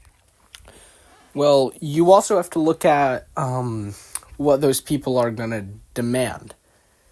I mean, you see this process as, and I'm not that good at economics, but I'll try here. I think that you see this process as a country develops and starts to take its own development for granted, that the workers demand more things as basic. So as the United States industrialized, at first there were very bad conditions, but then as the wealth grew, people took their wealth for granted and started to demand better conditions. So conditions got demanded more. And even if the factories didn't get that much better, the workers still wanted more wages because it's a more wealthy country and they want a higher standard of living, what everyone else has. And, I mean, you are getting some techniques that increase the value of an individual person's labor, like the very soul-crushing assembly line perfected by Henry Ford, that significantly reduces the amount of training. It turned factory work from a mid-skill job into a low-skill job, in most instances, because it was just, instead of being in a giant warehouse where everyone is building their own car, it's a line where everyone builds the different parts of a car. That was an increase in efficiency, where it's like your job is just to make wheels, or not even make wheels, make a specific part of a wheel like 1,000,000 times a day. So you only need to be trained on how to make that part of a wheel, not how to make the whole car. That is an example of an increase in productivity that caused an increase in wages, because now there's less training. I don't know. But countries that have industrialized more recently, like China, and even more recently, like Mexico, they don't have that wealth that they've taken for granted. They're in the process of getting everyone that wealth. Once everyone gets that wealth, they're going to start demanding the higher standard of living and the higher wages. But generally, productivity, I mean, obviously, productivity in, like, a third world country, well, in Mexico and China are not truly third world countries. I would call them kind of second world. But truly third world countries like the Central African Republic or like Liberia, they just don't have enough rule of law to produce stuff. I mean, in quality of life, China is rapidly approaching the West. And, I mean, the highest quality of life is in northwestern Europe, I guess. Scandinavia. And it's not that productive economically, because at some point you hit horseshoe theory, where everyone is so comfortable that they don't want to work in the factory, and the wages are so high that they're not competitive. That's why America deindustrialized. We have such high regulations and wages that the goods are just too expensive. And once you opened the barriers to free trade, the market did its thing, which our current president is now trying to reverse. And so, but yes, I mean, but maybe between first world and second world countries, there's not that much difference, but between first and second, and then truly third world economies, there is a difference, because you need rule of law to accurately run industry. In fact, often people imply that that's quite a bit harder to do. In factories that are just as productive as ours, funnily enough, we can make, cars with cheaper widgets and, the speeds we get are better. Yeah, again, because they're not being paid as much. It's because, and the reason they're not being paid as much is not because racism, or I haven't heard Vaush say why, but Rudyard said it's because of racism. Like, Rudyard said that Vaush said it was because of racism. That doesn't make sense. Racism doesn't make any sense because they're getting paid the wages by people of their same ethnicity, usually. The reason the wages are lower, in my opinion, is that the people demand less because they're not used to it. This is the first generation of industrialization. The people don't take it for granted. They're not demanding worker protection and higher wages. Like in Bangladesh, Westerners crash out and get mad over like the Nike sweatshops or whatever, allegedly, in Bangladesh. They don't understand that for the average Bangladeshi, that is a massive improvement from whatever job they were doing before. Like, people work illegally in those sweatshops because the wages are so much more competitive. As Bangladesh industrializes, and people will start demanding more. That's kind of how the cycle works, in my view. Entirely doable. The issue that I have is that oftentimes people will use productivity as a kind of moralistic presupposition by which they like determine the worth and the value of the country. Often the economic output of a country is determined by the wealth of that country. So it's kind of like the cyclical problem, right? There could be two countries, one very wealthy, one very poor, where the poorer country produces far less, not as a product of any actual like tendency to work for the people who live there, but rather just because they don't have access to the startup capital. And then they get lower wages for what? Well, not for working less hard, for having the misfortune of being born into a poorer country. That's the issue that I have. That's the theory you posit would result in the collapse of the modern world economy. That's such a libertarian answer. I love that. Continue. But the thing is, like, and also, you would not find a single economist who can agree with that. Or you could not find more than a handful in extremely radical sects. How would it collapse theirs? And that's because productivity vary massively by nation, and that there's no way else. So, Vaush is employing a interesting rhetorical tactic where he has a very large water bottle, and this is signifying that he's a hydrated man. He's trying to kind of project the image that he has a lot of juices that need replenishing in his brain. So this is a pretty interesting tactic. Different quality of machinery in different areas. You have people who work different amount of hours. You have different. And by the way, as I said, the reason the wages are lower, in my opinion, is because the industrialization is more recent. You could probably track, actually, I think you could almost definitely correlate wages with how recently the country industrialized, if you could find some metric to determine how recently they industrialized. Where countries that industrialized earlier will probably have higher wages because, as I said, the people get used to it, they demand more, it's a cycle, the country deindustrializes, it's a cycle. I don't know what will happen next, I guess maybe back to agriculture, I don't know. But, I don't really, understand what Vaush is positing that much. Different supply chains involved. Do you think For workers example, in China people in Mexico are exceptionally hardworking, but the coal doesn't get to where they are. The coal, let's say they're running a factory, the coal doesn't get there. They're working on poor machines. Their wages get slow once they leave work. Mexicans would be extremely hardworking, but they would have lower productivity. And what you say about countries not getting capital, that's not true. This is the era of the highest capital availability in the history of man.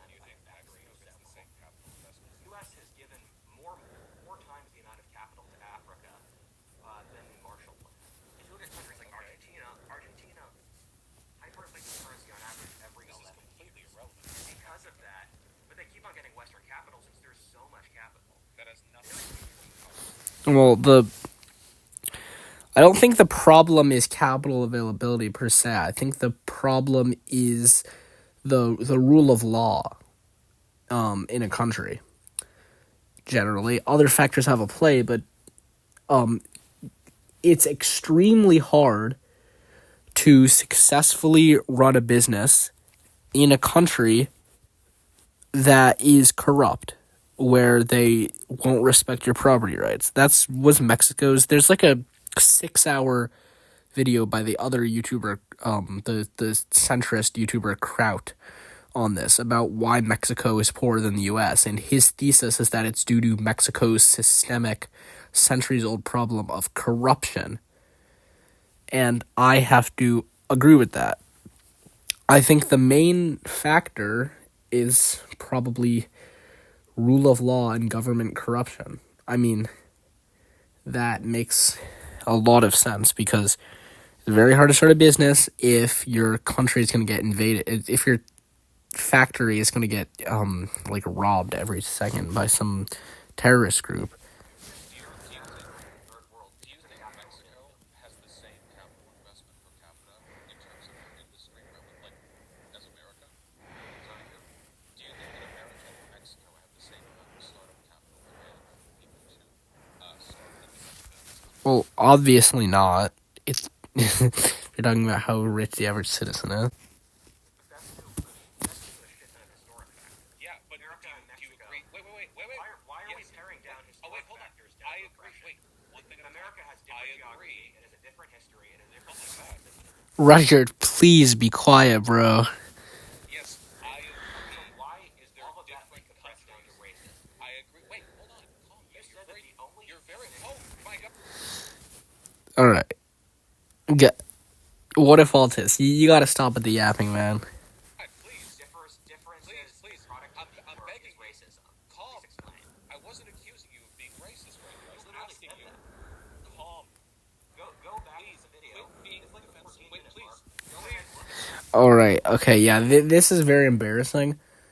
I think what's happening is that Rudyard is essentially doubling down on the self-defense, which you don't want to do during a debate. If you want to have a serious debate, it can't be about the people involved. It has to be about the issues they're discussing, right? So yeah, Rudyard is becoming too defensive and just getting a bit cringe. Oh my God, please. I'm begging you. I was asking you a question. I was asking you a yes/no question at the beginning before I answered. Please, this isn't a gotcha. I'm not trying to trap you. I'm trying to answer your damn question. No, I don't. I don't gotcha It's your people. entire fucking channel. They walk directly into walls over and over again. I'm not trying to gotcha anyone, okay? I was asking, I just asked you. You acknowledge these countries have different capital available. I do understand the struggle of Vaush here. Like, you're just asking a question, and people assume that you're doing it as some weird gotcha to give them some epic owning the libs thing. But I mean, I'm concerned about that with this video, where I'm just trying to say some facts and pretty, I think, rational opinions, and then people might think I'm trying to push some goofy agenda. Yes, it's because of historical factors. I'm not denying that. We're not at the racist part yet, okay? So, the studies that I've seen on relative worker productivity have been pretty consistent.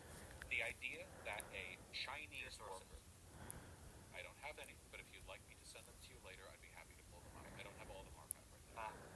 How many economics books have you read? Give me your top 3. All of them. Bro.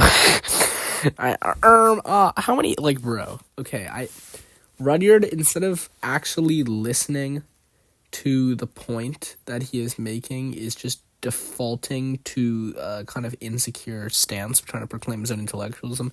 Here's the thing. In a serious debate, the merits of your argument should speak for themselves, not the merits of the person making them. You should be able to have your arguments stand on their own as if they were said by an anonymous figure. They should be able to stand by the merit of how true they are.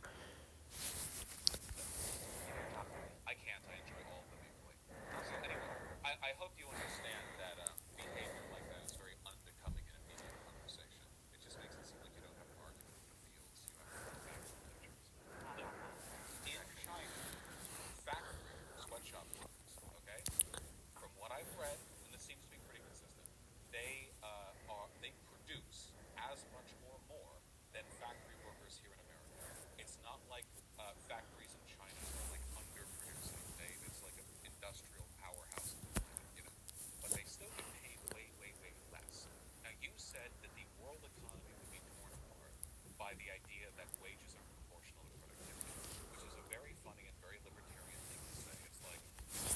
Okay, all right. Let's see where he goes with this.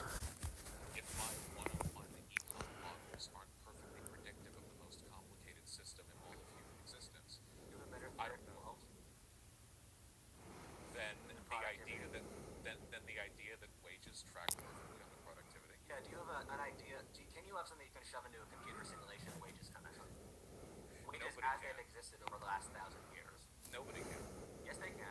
Absolutely. There's loads of historians, Peter Turchin, Angus Madison, who have been able to predict wages across history. You can from predict- the variables of productivity. Wait, and averages? wage supply. Yeah. Wait, averages? Well, I thought we're talking Yeah, about yeah. productivity. So, Would for productivity example, vary between the Turchin individuals? economic models were able to predict wages across England from looking at the population and the productivity. We're not talking about averages. What would that have to do with productivity? No, he's saying the average productivity. I don't get what Vaush is saying here, but I don't know. I don't really know enough about the detailed economics to comment as much on this stage as when they were talking about American history, but we'll see. In medieval England, your productivity is attached to how much soil you have. And, for example, you can look at stats across the 19th century, look at increases in mechanization and increases in industrial ability, and then from that... But yes, generally, as the country produces more, they become wealthier and the people demand higher wages. So in a way, in a roundabout way, I guess you could say the wages are rewarding higher productivity. But maybe not as directly. I'm not 100% sure on this. What does this have to do with productivity? Averages, like total social development, not productivity. If we wanted to find a model that determines wages based on productivity, you have to have a very specific and very fine-tuned algorithm that you could punch a bunch of pre-existing characteristics into and get an individual's wages. Because otherwise, we're not really talking about productivity. We're talking about available wealth. Well, I kind of agree and disagree with both of them. I just think that I think you can see in history that as productivity increases, the wealth in a society increases. So they're both kind of right, I think. And as the wealth in a society increases, people demand higher standards of living, the wages increase. So in a roundabout way, they're actually both correct. They just can't see each other's side as fitting into their own. And that I agree with. On average, you can. Yeah, I mean, you can't get individuals' wages. It's median income versus average income versus gross GDP. And the stuff I'm talking about is talking about average income and median income. What I'm talking about is very little relation to gross national GDP. How would you arrive at predicting an individual's income? It's easy. You look what their productivity is. How? It's basically the amount of capital they produce. And How do you measure it? it differs from society to society. In agrarian societies, it's farmland and productivity of said farmland. In industrial societies, it is their productivity from said factory. In a modern service economy, how would you begin? You would, in a modern service economy, you would, so let's say you take Starbucks as a business. You took the total revenue of said Starbucks. You look at the amount of coffees made per individual. You look at the amount of revenue from the Starbucks. You look at how it's cleaned. I know it's imperfect, but once you get averages, all of them. Yeah, I would say that. I mean, that kind of generally makes sense, but I don't know. I haven't read these books for myself, and I don't know as much about economic theories as I do about American history. But we'll see what Vash's rebuttal is here. Technically, Vaush, the train of logic you're operating under basically says science and academia cannot exist. Wait, but you're right. People the barista gets paid the same amount whether they work a morning shift in a downtown location or the evening shift in a rural location that gets 100 the amount of customers. They get paid the same amount as long as they're in the same state. But on a macro scale, it alternates over time. Well, yeah, obviously there's going to be discrepancies. Is anyone saying that they wages track perfectly? But I think what Rudyard is saying is that on the general macro level, the market determines a fair wage based on what's produced on a general big picture level. But I don't know if anyone's claiming they correlate perfectly, although, yeah, I'm not sure. Macro, I thought it was individuals. You provide a global productivity stats to put on individuals. Like, I'm not going to educate you for an hour and a half. This is exactly my I didn't think we were talking about individuals. I thought we were talking about different countries. The whole thing was originally about the wage differences between countries. It wasn't about individuals. There's no way to determine productivity empirically when looking at individual statistics, because all you can refer to is broader economic trends. I'll send you all this stuff on Twitter after. I'm not going to waste the audience's time for an hour talking about this. Okay. Yeah, alright, please, don't waste my time talking. I don't really care about this that much, so I'd like to move on to it's like past midnight. another question. Oh, I didn't even get to why it was racist. Yeah, okay. Okay. In my video, Alright, good. I did not want to hear Vaush talk about racism for half an hour. okay, since communism has Alright, great. It's going to be about communism. Oh, shoot. Okay, at least I actually kind of know about that. since communism has failed on every single continent in every single civilization, It hasn't failed in Australia, technically. and why do you consider yourself an anarcho-syndicalist? Wait, Vaush is a narco-syndicalist? Okay. I did not know that we were dealing with an unarmed anarchist here. Can I just say that anarchism is like... Anarchism is going to be one of like the least smart ideologies in all of political thought. I mean, I don't know. My problem with anarchism is that, one, it's never worked in all of human history, and you really have to base your political views off of history, because that's a record of what political systems have actually worked. I mean, like, and anarchism has never worked. I mean, I support representative democracy because that has worked a lot, and constitutional monarchy, depending on the country, if they have a tradition of that, because that has worked a lot. But anarchism has not worked, and I don't know. My other problem with anarchism is that it claims to give you more freedom because you're getting rid of hierarchy, but the problem is that even though you have more rights on paper, you end up with less rights in practice because nobody is protecting that freedom. Because all societies have entropy, and all human societies naturally trend towards monarchy. And oligarchy. Basically, human societies trend towards authoritarianism. So, if you have anarchism with no safety net, because they assume, because their ideology is based, that everyone will just follow it forever, there's no safety mechanisms against this inevitable entropy that drifts society towards authoritarian dictatorship and monarchy. Anyway, we'll have to see what he actually says, but yes, anarchism is very dumb. Basing human theories upon a theory of the world that doesn't seem to match up scientific standards. Yes, I would agree. Marxism claims to be scientific. However, if it was actually scientific, it would realize that when you test a hypothesis and it fails like 800 times, you discount the hypothesis. Okay, that's fair enough. I mean, I'm not Vaush, I don't know your life, but why do you push this view upon the world? Well, for a number of reasons. Obviously, I mean, anarchist- sorry to cut you off, but I have a final question. How would an anarchist state manage a war with an external power? Okay, Roger, you gotta let him answer the question first, bud. But I do agree that's a fair criticism of anarchism. How will they will immediately, any anarchist country will get invaded instantly. And anarchism, there's a reason anarchism is only supported by people in wealthy, mostly Western countries. It's because the rule of law is taken for granted. You do not know how much of a blessing the rule of law is.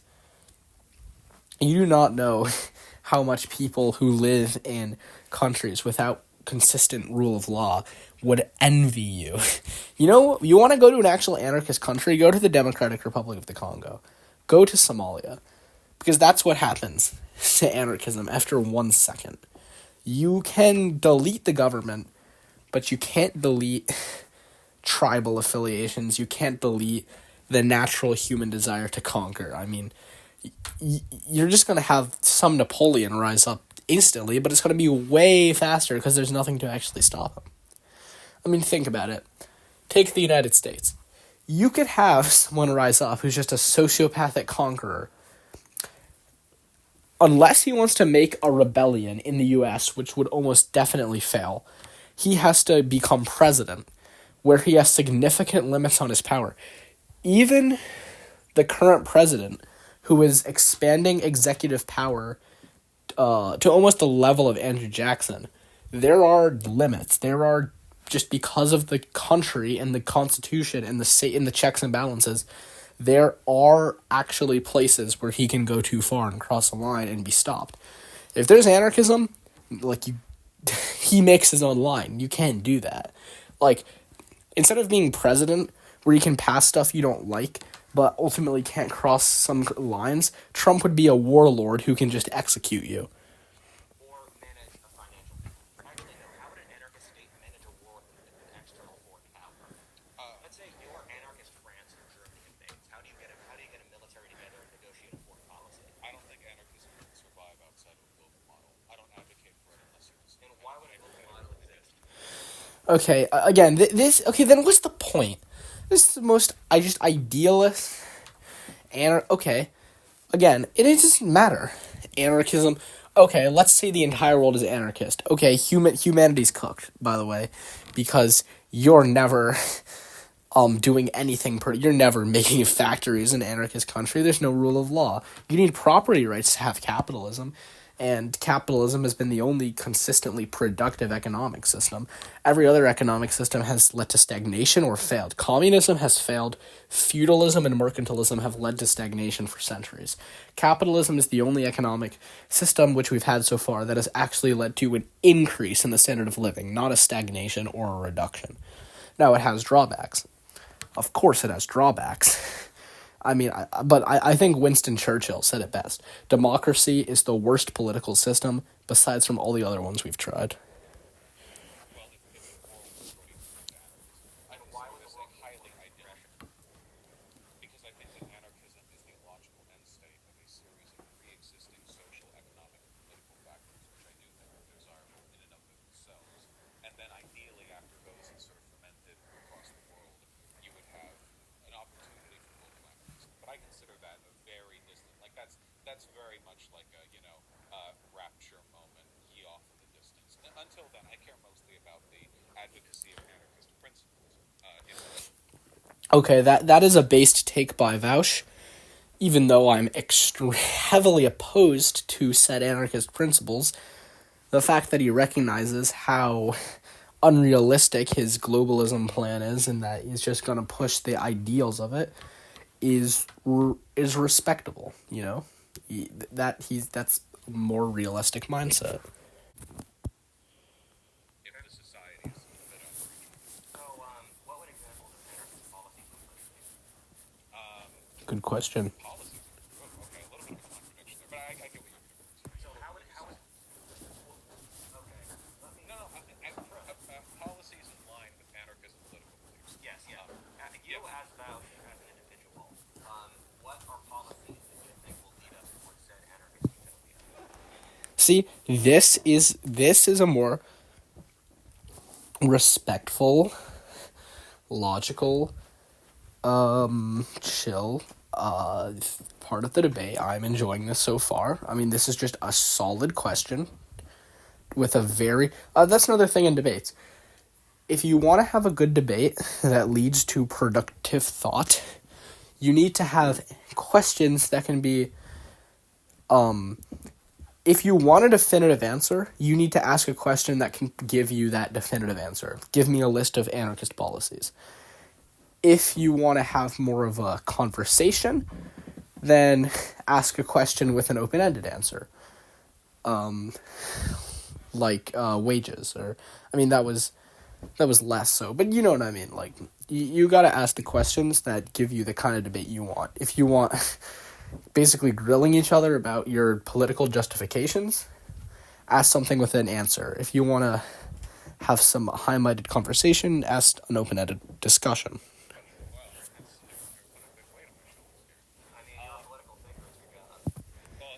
That's true. He's if you want to be a public intellectual, you gotta make it happen. Though legislating anarchism is definitely a tall order. But so a couple of things. Obviously, I think taxes should be higher.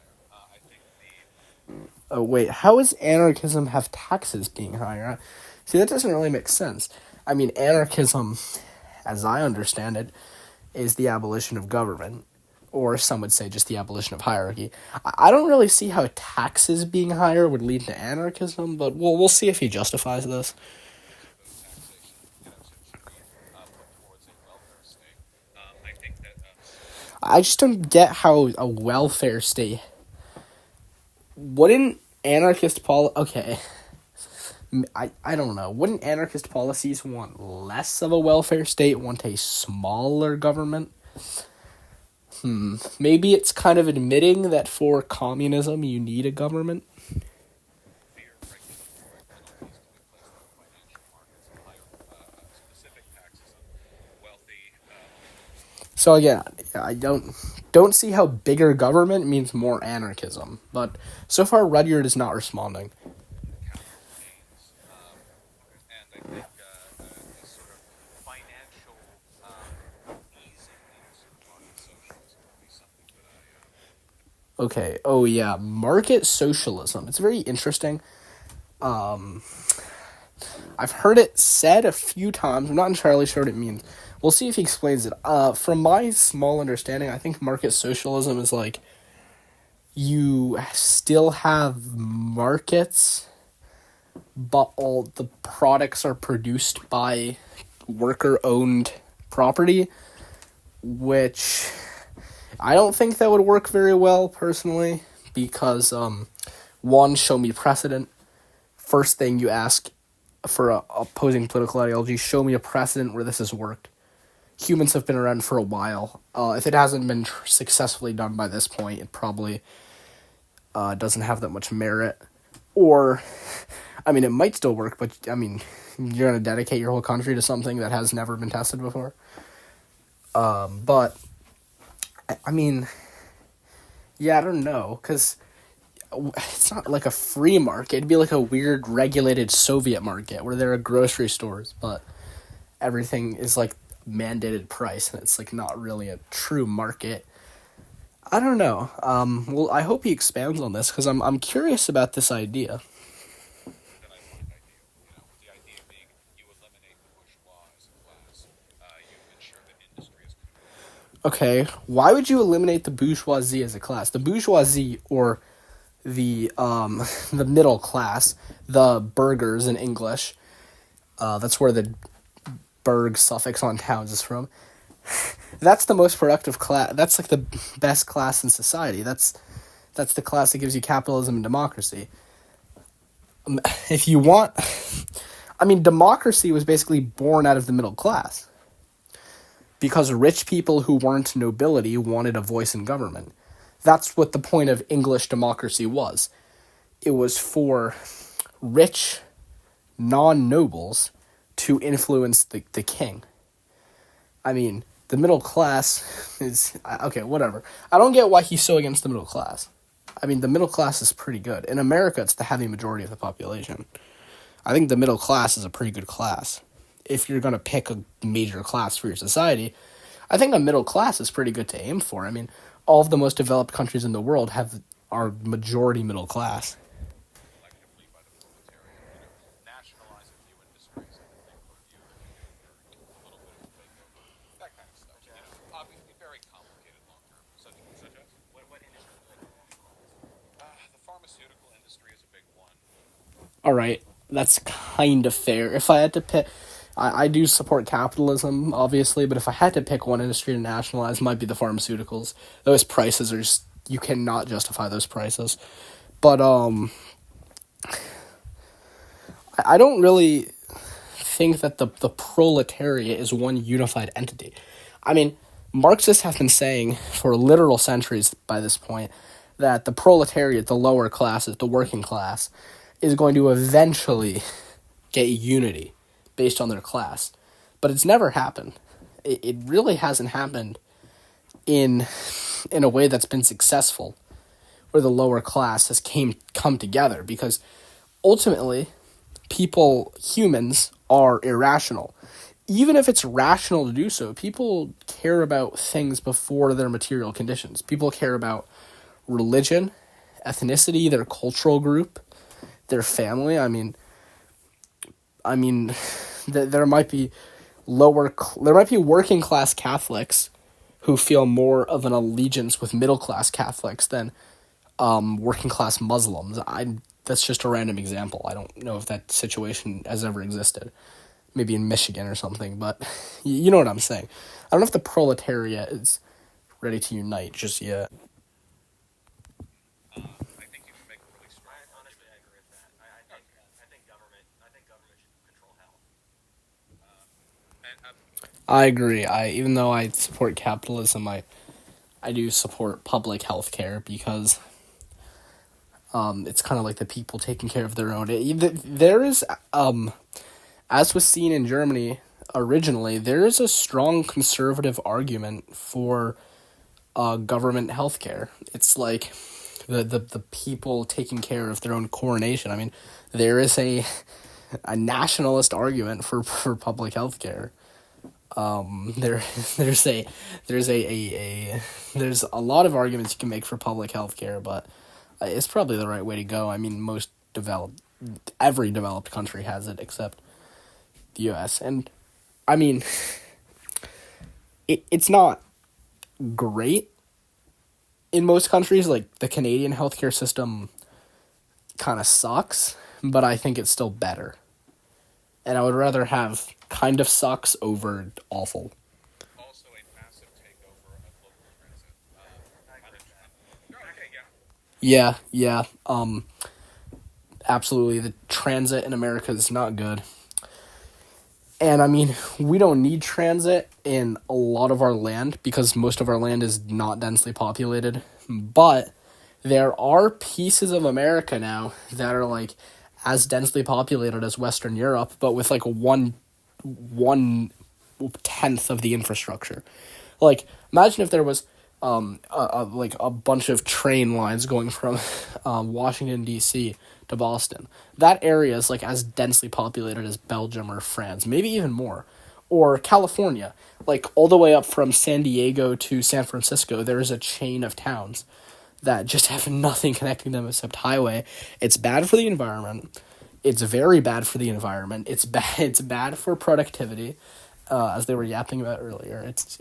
So honestly, there's some very rational takes by Vaush. I don't know if he's moderating his position intentionally, but honestly, I doubt it. I agree with some states because they see very different attitudes towards government takeover through society.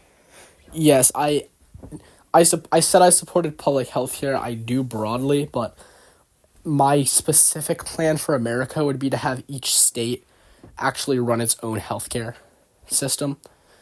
That way, I mean, if you made a national healthcare system in America, the country is way too big. America's as big as Europe. It wouldn't work. There's too many regional interests. And it would get repealed the second there's a candidate who's against it. So I would have each state optionally make their own one, which would work better if the state borders were better. So that's an idea called Utahism that's purported by Mansour Z a lot, where the states have more natural borders. That way they could truly run their healthcare better for their constituents. But and states tend to have a lot less competitive political scene, so it wouldn't, the it wouldn't be like as at risk, and they could maybe write it into their state constitutions. Like there would be like a New York health service, and then maybe Wyoming wouldn't make one. But maybe they would. I don't know. We'll see. Where in like Sweden or South Korea it goes very well, but transmitted to Brazil it goes terribly. So I'm from Philadelphia. Whatever the government controls, it doesn't work. But Minnesota or Massachusetts, I support it. I'll make the trains run on time. Well, in train build, the energy industry will get that one. Yes. Oh, we need nuclear. I mean, I don't know. I don't know why everyone is... Speaking of energy, I just don't know why the entire American country is sleeping on nuclear. Nuclear is so overpowered. Like, I'm going to say the hot take, like we can have a few accidents. All right, and all the accidents that have happened to nuclear energy plants are under extenuating circumstances. The Chernobyl was not run with proper safety precautions at all. And the design of the reactor itself was bad.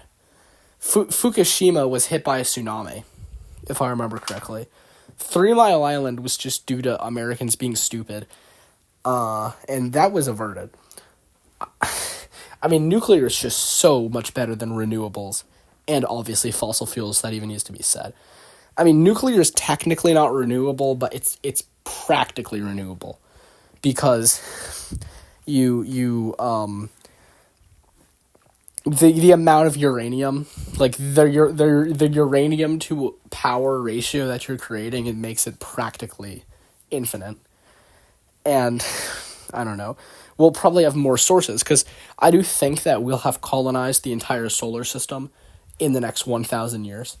There'll probably be a lot more resources. But that's such a tangent. But we need to get the word out about nuclear.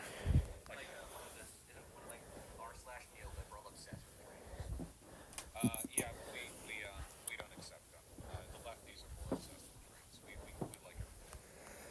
Yeah, there are a lot of like train-pilled leftists. It's kind of funny on Reddit. They're like obsessed with walkable cities. It's kind of become like a meme for both sides. It's kind of funny. Trains are good. I like trains, and the car dependency would be an ideal.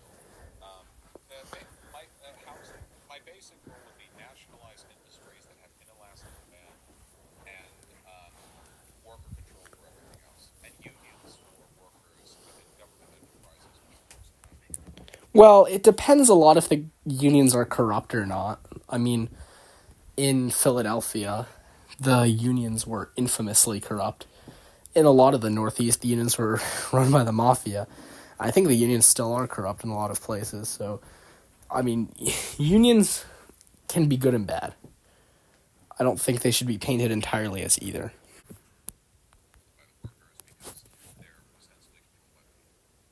I don't think unions are controlled by the people. In Philadelphia, the union controls the city, and it literally like beats up its opponents, and it totally Yeah, the union isn't controlled by the people. The union is controlled by the union. A union is essentially a government in and of itself. So it's not a freely democratic thing. A union has politics, and a union has... I mean, I don't know if this is Vaush admitting that he's never had a job, but it's kind of... I mean, unions are not ancient Athens where people sit around voting on every policy. Unions have internal politics and power struggles. Unions have leaders. The unions are run by the unions. They're not run by the people. have a smaller population than they did in 1950. I mean, the government's controlled by the people. And I think that's a problem with leftists, where leftists will say, we need to concentrate power in good people, but once you say we're going to concentrate power in good people, the people, bad people start showing up because they get the label good people. No, I mean... Well, I mean, that's the problem with any political view that puts too much power in the hands of easily corruptible institutions. I mean, people make fun of America for not getting anything done because the politics are just so stable that you can't really push anything radical, and we don't get anything done, and the Congress doesn't pass anything in like 50 years. But America is incredibly stable by global standards. because it's so hard to subvert the order. Because it's so hard to do anything, it's also very hard to mess it up. That assumption is being challenged currently, but you know what I mean. I mean, by global standards, America is extremely stable. We've had the same regime and a consistent line of succession for 250 years. That's pretty near unbeatable in most countries, maybe besides England.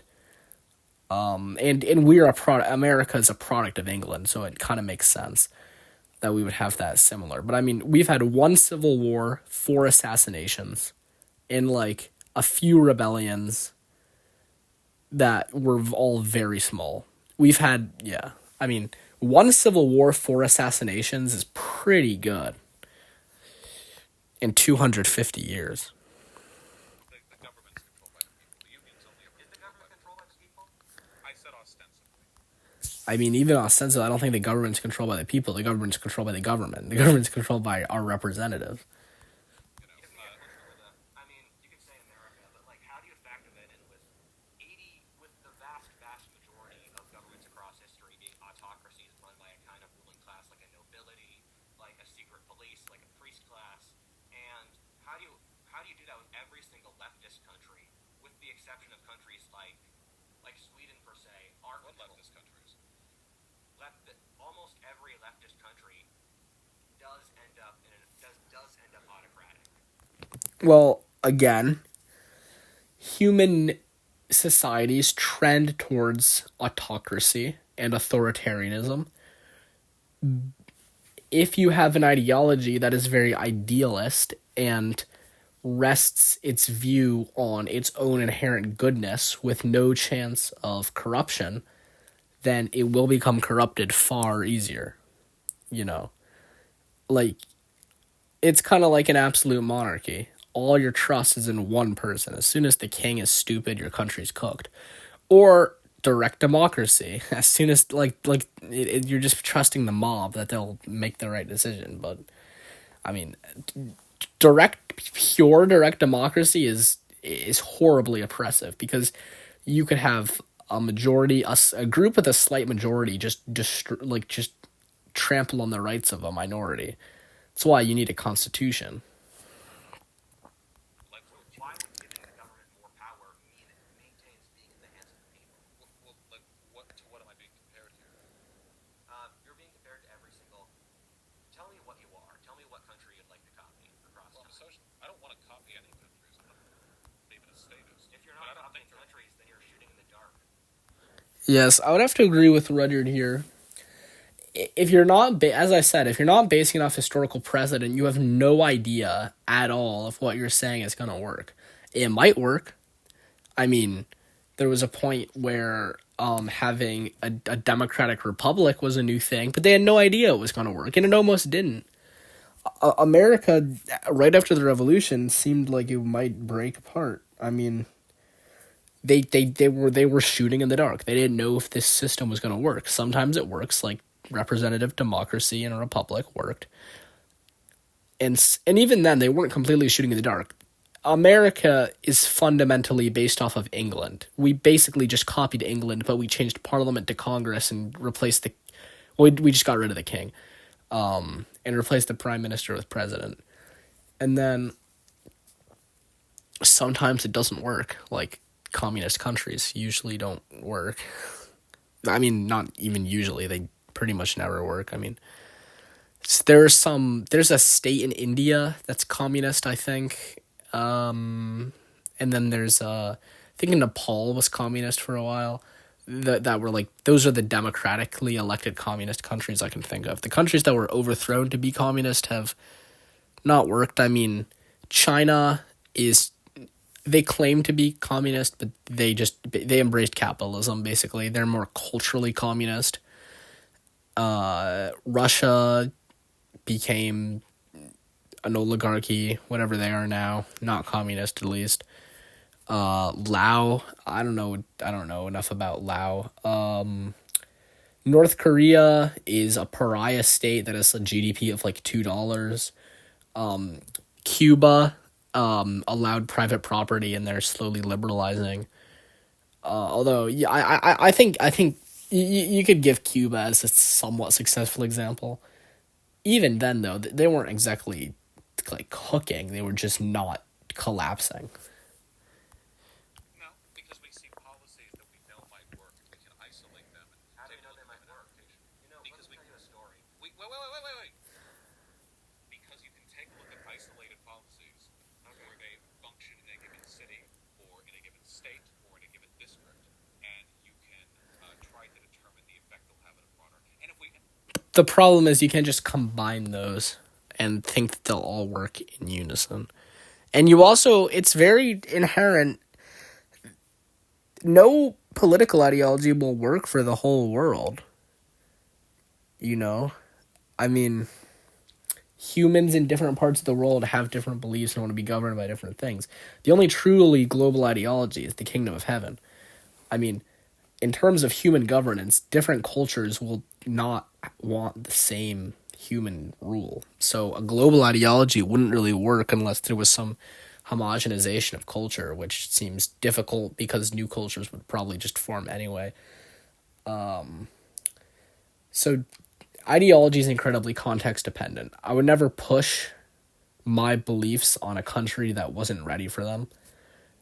I mean, like I support democracy, but democracy has important prerequisites. You need a middle class, you need property rights, you need high trust, you need the you need the belief that the party who loses will not overthrow the government because they lost, and that the party who won will not genocide the people who lost.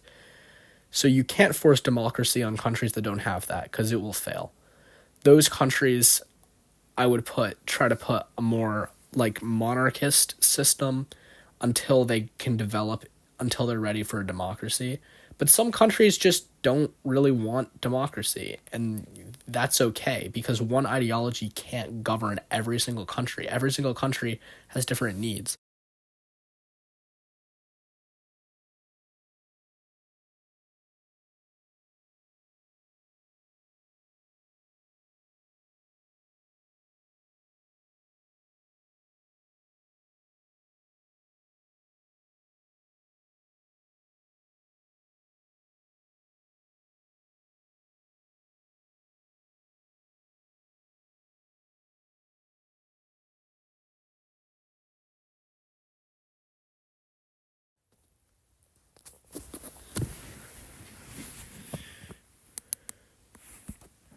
And if we end up being a bit experimental, so were the founding fathers. Okay, the apple is not fallen far from the cherry. All right. There is a difference between being experimental and being just crazy. Okay, like there, as I said before, there. If you're not basing your political views off of what has worked in the past, you are not following the scientific method. If you're okay with that, then admit that this is untested, you have no proof that this will work, and you're basically taking a massive gamble with all of society, which is not a good idea, in my opinion. Which is something I've seen across history where every single state that tries to deviate from the norm of what the pre-established principle is fails. French Revolution killed millions of people. Russian Revolution killed millions of people. Yeah, when Vaush says "What about us?" and I assume because he's an Americoid, he's talking about the American Revolution.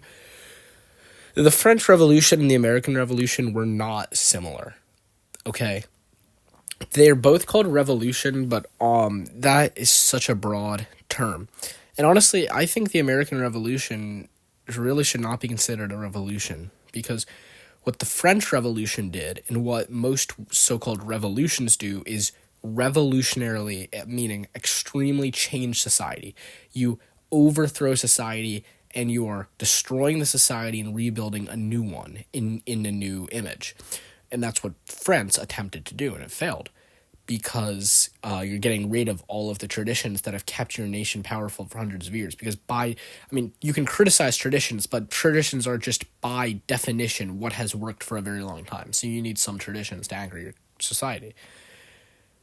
What America did was keep our traditions and keep our social order. We just cut off the top. we kept the whole pyramid, we just cut off the tip and replaced the crown with a George Washington, as opposed to France, who flipped the whole pyramid upside down and changed everything around. When worldly human powers attempt to do that, it often fails. So, America already basically had democracy, right? The colonial governments basically stayed the same. The difference was that the English Parliament did not have authority anymore. France was a different matter. If there was a French Revolution in America, it would be more like maybe some sort of... maybe if Bacon's rebellion had succeeded, you would have maybe seen a French Revolution in the 1600s in America. Maybe if Nat Turner had succeeded, that would be more like a complete upheaval of society and a redrawing. But I would really call it a war of independence. Chinese Revolution killed millions of people. Taiping Rebellion, which is a Christian fanatical sect in China, third bloodiest war in history. Every single time you try to make a revolution, make a new utopia fails. And what about revolutions that succeed are those that work upon pre-existing systems like the Glorious Revolution in the UK, the American Revolution, Europe. Yeah, Rudyard, I would have to agree with him here. The American Revolution, while there was a lot of utopianism in their thought and that they were inspired by Christian utopianism, in their practice, they really weren't changing the society that much. So it's about it's actions speak louder than words. And while a lot of Americans had utopian ideals in their writings, for the new society, in their actions, they broadly kept colonial society the same. Slavery wasn't abolished. The states had the same borders. The colonial governments were not reorganized. They were basically the same. They just replaced the British authorities with native authorities. So it's kind of like what happened in Latin America when they left Spain. It was the local native-born elites. That was an accident.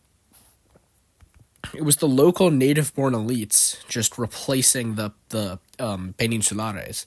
It was the Criollos replacing the Peninsulares. The native-born elites replacing the foreign elites. But the caste social system did not change. Europe and others, and I'm glad we agree on that. Wait, all these revolutions were predicated, at least in some respect, off of the society they were built upon. So is everything. Right. I don't think the French Revolution was any more a rejection of the previous principles of its nation than the American was for the... Wait, what? Okay, that is an awful take by Vaush. The entire point of the French Revolution was that the French government was fundamentally corrupt and had to be replaced. Now, there were factions. As I've said before, these aren't monoliths. There were factions. But the main faction, the radical faction that took power, that sat on the left side of the aisle, that's where we get left wing from. That's where left-right wing comes from. They sat on the left side of the parliament or whatever they had. They were rejecting hundreds of years of French monarchy. America, on the other hand, the main faction, the moderate faction, again, actions speak louder than words. They said, but that they were trying to create a Christian utopia, but in action, they kept the same thing, all right? They didn't radically change the social structure. And, they didn't radically change the social structure. Like, France changed, they tried to change everything. And America was not rejecting the values of the English nation that it was based on. America was, if anything, trying to accept a hyper-powered version of English values of liberalism and rights that had an origin in England, and America was kind of supercharging that. So if anything, it was taking the ideals of that country to their logical extreme. That was not what happened in France. It was totally blended. Like, the French Revolution, let me So was America. The French Revolution No. outlawed religion. It killed hundreds of thousands of people. It created total suffrage. It renamed the names of the weak. It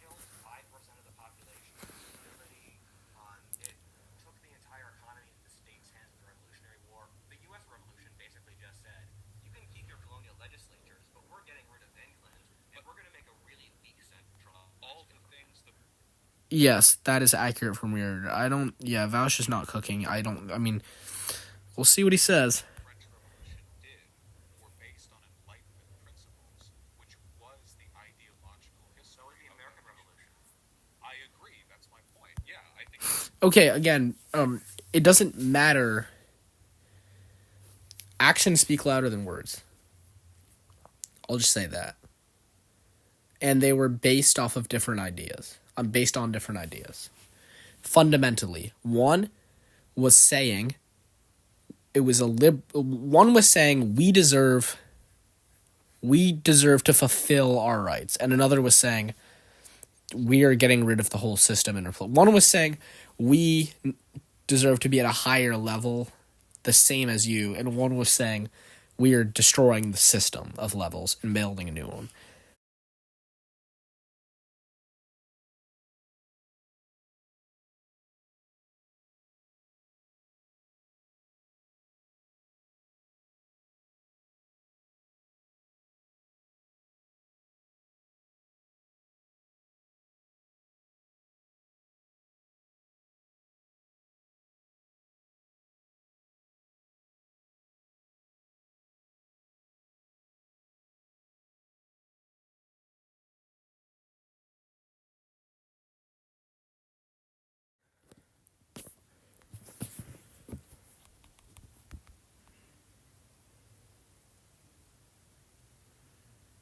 Logical history. So is the American Revolution. But I'm not talking about revolution. I've never been in a revolution for myself. Bring that back to ancient history. That is true. This is a straw man by Rudyard. Vaush specifically said that he wanted a reform where you push for the anarchist principles into democracy. So this was a straw man by Whatifalthist. Why would you go to that precedent? Why wouldn't you follow the precedents that were? Neither did. Do you think that they were following a American precedent when they Revolution became? Wait, please. Do you think they were following a precedent when America became a democracy? Of course not. Obviously.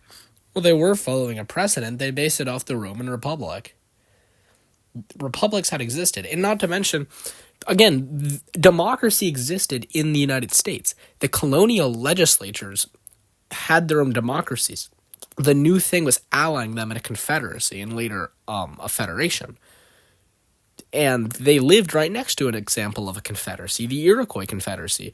The Iroquois Confederacy was a generally, at least ideally, democratic confederation of independent nations. The Seneca, Cayuga, Onondaga, I'm selling on the other one, Tuscarora. That's really tangential, but you know what I mean. These weren't without precedent. England was a democracy beforehand. Yeah, and England was a democracy. I mean, they had a king, but they were essentially a democracy. All of the local governments kept their power in America. Wait. Wait. How was England a democracy? It was a parliamentary system. Wait, hold on. They had two separate parties, the Whigs and the... Yeah, okay, this is again Vaush betraying his kind of ignorance of history. Yes, England was pretty democratic by this point. Not entirely, but they were pretty democratic. The monarch was losing power. I mean, after the Glorious Revolution, it was especially. They would alternate power, you had prime ministers, all that stuff. Also, gotta tell you, I need to run at 9. Oh, sorry, I muted myself. My bad. I understand. It was a monarchy. But it's like Britain. Vouch, a monarchy and a democracy can coexist. Democracy just means that the people are voting for it, for the policies, in some way. Now, there could be a direct democracy, also known as mob rule, or there could be representative democracy, but the existence of a king in some sort doesn't make it not a democracy. Look at Norway, right? Denmark, Belgium, England. There are more countries. There are monarchies that are not democracies. There are also like Saudi Arabia. There are also republics that are not democracies, like Iran. And again, a republic is not without precedent. Look at Rome. There was a Roman Republic. There was the Venetian Republic. There have been republics in history. Today, but to a lesser degree, it was a monarchy with a republic, with a monarchy with it was a monarchy with a democracy as well.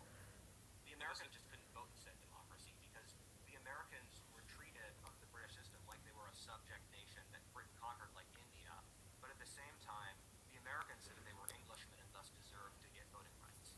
They were. It was not a democracy. It was a parliamentary monarchy. But Are we gonna say the only democracy in the world are New England town halls? the most powerful person in England was there by blood. Okay, yeah, Vaush, technically, but actions speak louder than words. Yes, the most powerful guy was the king. Sure, technically, that doesn't mean it's not a democracy. You have to look at what they actually put into practice, and what they put into practice was a parliament. In America, the most powerful person, Washington, was elected. Yeah, but he wasn't elected popularly. He was elected by landowning males who themselves, landowning males over, I think it was 30 or 21, but yeah, basically middle-aged landowning white men who voted for electors who then voted for him. I mean, America, what do you count? What's the limit for democracy? America was basically an aristocracy because only the landed gentry could vote, and even then they were voting for electors. They weren't voting for the president. Now we basically vote directly for the president, but earlier the electoral college was where, because people think it's weird today that we have electoral college, but originally it was very different.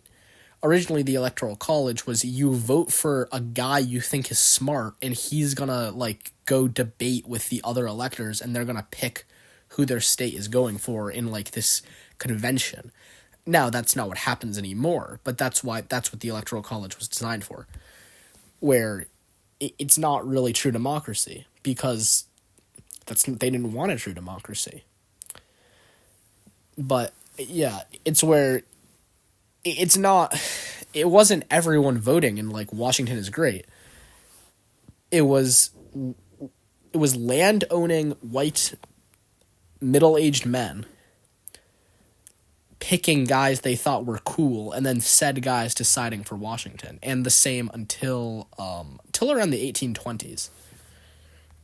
Admittedly, by white landowners, so That's not not true. 50% of them. Oh, yeah, landowners is accurate for the South. Yeah, Almost everyone could vote. Yeah, but I mean, by that logic, Britain is not a democracy. Most decisions at the time were prime ministers. Lord North was the guy who Lord North, the prime minister of the Tory party, was the guy that masterminded the American Revolutionary War. the king had enormous power at the time that we. Yeah. No, this is highly tangential. Okay, You said you have to leave in 7 then it's minutes. an integrated system. It's part democracy, part monarchy. Okay. So let's try to get to the heart of this. Okay. There was experimentation. They also pulled from the Greeks and the Romans and several Native American states in the New World. Sure, and Marx did as well. Marx's theories were derived almost entirely from Hegelian insights. But Hegel didn't build a state. Hegel was just a nerd in Germany. Hegel never built an empire. For America, we were building it upon a precedent of pre-existing states. We're not talking about state making. I'm only talking about what Marx made a philosophy.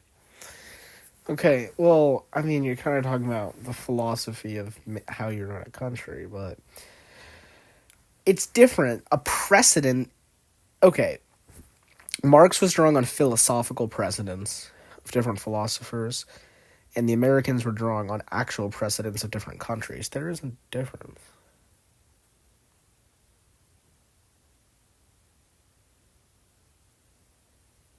Build states off.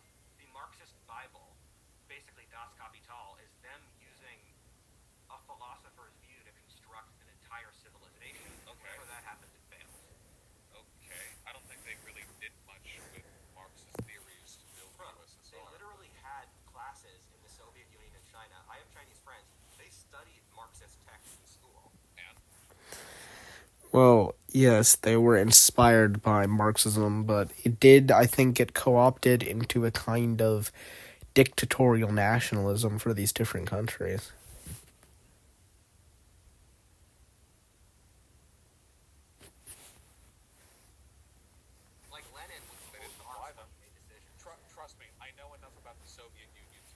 about as communist as Nazi Germany was. Yeah, I'm sure Vaush knows a lot about the Soviet Union, that's for sure. I have no respect for the What Soviet separates the theory of true communism from the Christian kingdom of heaven? Because you can take a look at what the USSR was doing, and none of it had anything to Why do can you with say the real political. communism? Why is do you real interrupt? equal? Why can't you say Everything. real fascism if you're trying that logic? Wait, no, hold on. Because when fascists say, I want X to happen, and then you look at Nazi Germany, that happened. When you take a look at what Marx said he wanted to happen, and then look at the USSR, none of it happened. Nothing. Literally nothing.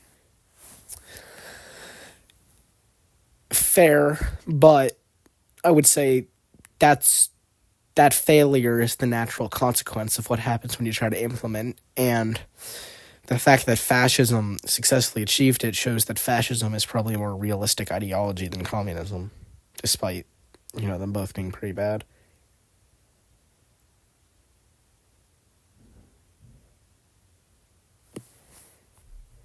There's no relationship. Again, you can do this no true Scotsman all you want, and I agree, okay? There are always thresholds, fine lines you can draw, but no, I don't own up to any of that. You take a look at Marxist theory, and then you take a look at the USSR, no relationship at all. Let me break this down.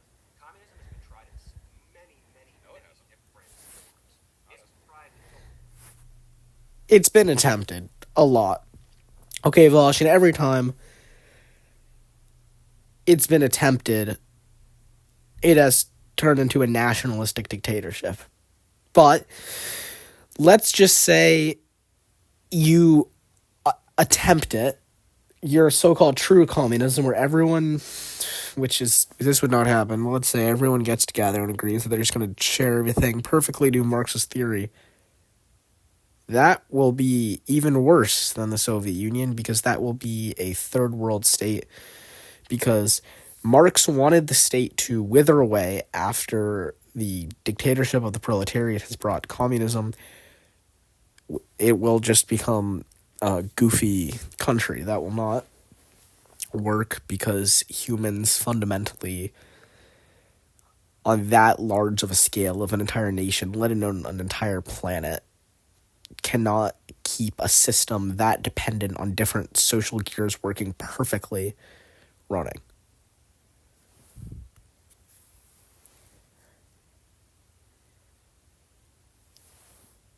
Bavarian communism in South America. It's been tried under Castro, and he's very independent from the Soviet Union. You know, for a person who claims to be an intellectual, you sure do like going on like bumper sticker It's been tried tangents. under a Marxist Trotskyite version. There's third world socialism, which took over. So, wait. I will see Vaush's point that a lot of these movements did not follow Marxist theories and were essentially nationalistic movements using communism as a justification for themselves and a rallying cry for workers. But they were essentially nationalist.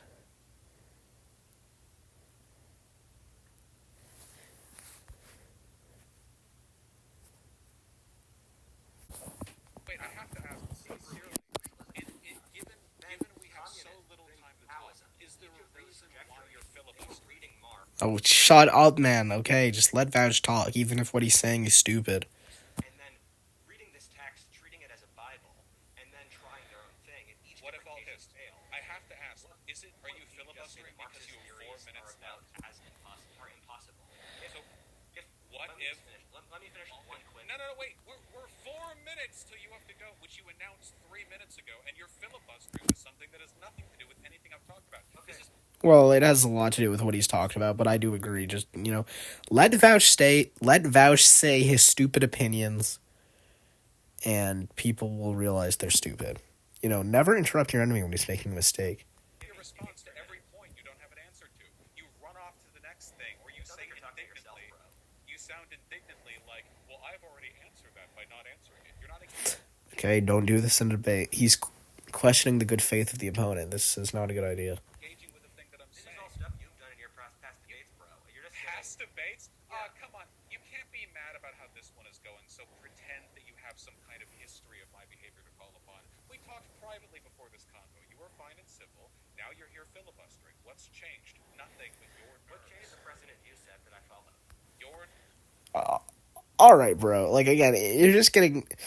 A debate should not get too meta about the debate itself. A debate, ideally, should be about the topics under discussion, to produce thought. The point of a debate is to produce new thought. If you have two people who are dead set that they will never change their mind, you do not have a discussion. You have an immovable sword and an unstoppable sword and an immovable shield hitting each other for no reason other than conflict. A debate needs to have people who are open-minded to changing their opinions and who are respectful of the other party. That is how you get new ideas formed, better ideas, by challenging your preconceived ideas that you have in a healthy manner. Nerves, Whatifalthist. Okay. Maybe So I'm you have to nervous. leave in So 3 what do you minutes. Should we talk now about which countries you think are communist, or is there some underlying position you would like to arrive at? What's wrong with social justice? It doesn't work. How I not? have 3 minutes to answer. It worked before. It worked during the abolitionist days, As I've suffragist explained, days. Okay, it wasn't the same thing, and this is the whole 25 minutes they spent first. So going back to this point, you're Vaush. It's not really, like, you're not going to get him to agree on this. Just don't, yeah, whatever. Second wave social justice movement. Let me In a manner stop. which you're not able to The social describe, justice define, or movement is delineate. I describe it as a philosophy based on the combination of the Frankfurt and the postmodernist school. What's wrong with Okay, that doesn't show what it is. Okay, you need to actually explain what it believes. That is built upon the theory that power is the ultimate relationship inside human societies. Yes. Okay, he's doing what I said, yes. I think it's generally that idea. The belief that power and oppression are what runs the world. Which is, controversial, obviously. That's why only, 2% of Americans probably believe this. Probably less. I mean, it's how many right-wingers are actually unironically, alt-right ethno-nationalists? Probably the same amount of left-wingers who are unironic Marxists. And the purpose of a society is to fight against said oppression, and that we should structure our civilization around combating the oppression that comes do you from like fighting oppression? and built upon the theory that there are no Well, Vaush, the problem is not necessarily that fighting oppression is bad. The problem is when you devote your entire country to it. You can't focus on any other issues. You're just going to basically commit suicide and kill your own country. Which makes me sound like I'm pro-oppression, but that's not what I'm saying. I'm saying if you dedicate your entire country to picking itself apart, you will not have a successful society. Essentially, I think a society needs to lie to itself in a lot of ways and pretend everything is all right so that it can justify its own existence.